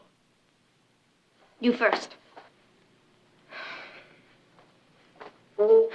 Keep fighting, Papa. Everything will be all right. Bye, Mom. What would you like for dinner tonight, dear? Saber-toothed tiger? You better hurry up, Kath. It's almost 8 and the game starts at 8. You know how Ted hates to be kept waiting.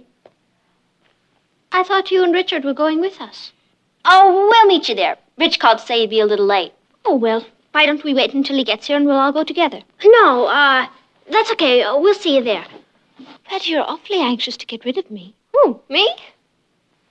I was only trying to see that you'd have a little time alone with Ted. Oh, all right. Have I forgotten anything? No. Good night. See you at the game. Yeah. Save some seats for us.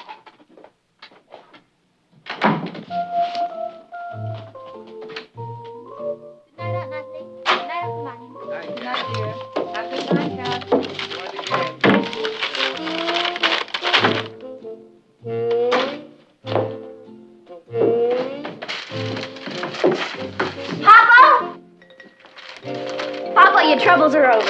Would you mind putting that in writing? It is in writing. What's that? That's the trap that's going to catch Rebel. Why, that's your school paper. Uh-huh. Right there on the front page.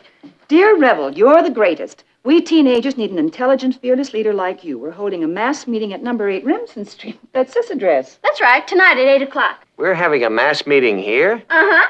And you know who the mass is? We 3. When he reads that, he's going to come flying over here, and we've got him cold. What makes you think he's going to read this? Oh, he'll read it. I had a copy sent to every high school in the city. Well, supposing he does read it, why should he come over here? Because, Papa, he's got an ego a mile high. I analyzed him from the letter he wrote. He's conceited, rude, and cocky. He's a tyrant who's used to walking all over everybody. I figure he's tall, dark, maybe handsome in a Latin sort of way. And he's got dozens of girlfriends, but he doesn't care about any of them. I don't know about the tall, dark boy with dozens of girlfriends, but you know, Martin, I really think this might work. You see, if he does read this, he just might come over here to take charge. He has no way of knowing it's your address. Oh, that's true. You might have something here, Patty. Of course I have. It's called genius. Who else could find one boy in 1,278,000?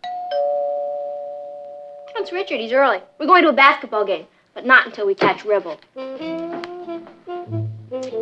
What are you going to say to Rebel when he comes? Well, that depends on whether or not you're in the room. Hi, Rich. Hi, Patty. Sorry I'm late. You're not late. I told you to be here at 8:30. I know, but you called a meeting for 8 o'clock. Meeting? Yeah. Tell everybody that Rebel is here. You're Rebel? Yeah. I thought you knew that when you said, you're the greatest. I knew it was your editorial when I saw the address. Well, let's get the meeting started. I don't want to miss the game. Rich! Don't go in there! I'm having a nightmare. Hi, Mrs. Lane. Evening, Mr. Lane. Hello, Richard. Hello, Richard. You come here to get in on the kill? The kill? I think we better be going, Rich. We can't leave now. Nobody's here yet. We're having a little meeting here tonight. Oh, that's a coincidence. So are we. Yeah? Well, I hope your meeting is as exciting as ours. I'm sure it will be. I'm looking forward to it very much. So am I. Rich, you know, if there's anything I hate, it's walking in on the middle of a basketball game. Please, let's go. I don't understand you, Patty. You write a whole editorial asking me to come here to this meeting. As soon as I get here, you try and rush me out. Patty wrote a whole editorial asking you to come to this meeting? Yeah, my peers are looking for a leader. And we were expecting a tall, dark Latin. Sit down, rebel. Patty told you about that, huh? Not exactly. We guessed. I felt funny about it at first. I mean, because it's your newspaper and everything. Oh, don't give it a thought. Then I said to myself, I'm really doing Mr. Lane a favor. The guy who wrote those editorials ought to be fired. You mean the Stone Ager? Yeah, I'll bet that line really rocked him, huh? Didn't it? Richard, please. Don't interrupt your leader, dear. What's he like? About 75 years old with a white beard and a face like a hatchet. No, actually, he's reasonably young and reasonably attractive. He's handsome. Thank you, Natalie. Stone Ager is also usually a very pleasant fellow. But when he gets angry, he has a terrible temper. And Richard, he's angry. You're... No offense, Mr. Stone Ager. Mr. Lane. I didn't know it was your editorial. Patty is absolutely right. If there's anything I hate, it's being late for a basketball game. Have a nice meeting. Good night. Rebel. That face-to-face meeting that you came here for is about to begin. Patty, what have you done? How did I know you were going to use the name Rebel? This is going to hurt you a lot worse than it's going to hurt me, Richard. Yes, sir. Kathy, what are you doing here? You're supposed to be at the basketball game. Ted told me about the trap you set up to catch Rebel. Did you catch him? We caught him. You mean Richard is... I wish I were in bed with a broken back. Don't rush things. Uncle Martin, Kathy, I'm Rebel. Good grief. I'm the original Rebel. Uncle Martin, I had no idea you wrote that editorial about juvenile delinquents. I thought what the college kids did with that statue was rather funny. I didn't really see anything malicious in it. I thought they were just letting off a little steam. So I wrote the letter to the editor. Kathy, why didn't you tell me about this before? I wouldn't let her. I'm a coward. Uncle Martin, I'm very sorry about this. I had no idea it would cause so much trouble. Yeah, well, it wouldn't have, except all the kids agreed with Kathy. Richard. Well, he's right, Patty. I am? Almost every letter we got was on Kathy's side. What does that mean? It means it's time that the Stone Agers and the teenagers sat down and talked things over. That's a good idea, Mr. Stone Ager. Mr. Lane. Oh, just sit down, Richard. Hi, Kat. Well, everything worked out fine, didn't it? I told you it would have. What's the matter? Papa forgave you, Kathy. And he's even decided to let a high school editor take over the column once a month. You've struck a blow for all of us. You know, one day they may erect a statue of you in the park. Well, I'm afraid I won't be around to see it. Why not? In that letter I wrote to Father, I told him what I had done, and I didn't think I should stay here. Oh, yeah, but that's all changed now. I know, but when he gets the letter, I'm sure he'll want me to leave. And I asked him for a plane ticket. Oh, Kathy, you can't leave. We're the greatest team since Barnum and Bailey. Right, together we can solve the problems of the world. We'll phone them. Do they have phones in Iceland? I don't know.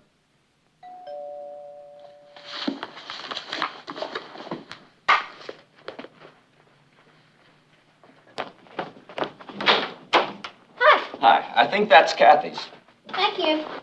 What is it, Patty? Iceland. It's addressed to your father.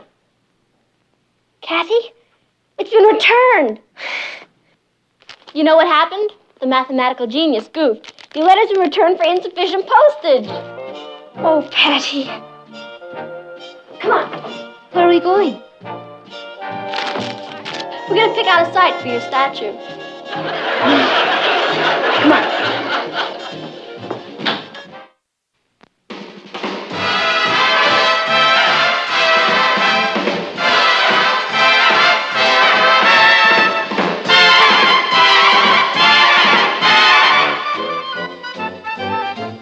Here's Kathy, who's lived most everywhere, from Zanzibar to Berkeley Square. But Patty's only seen the sights a girl can see from Brooklyn Heights. What a crazy pair.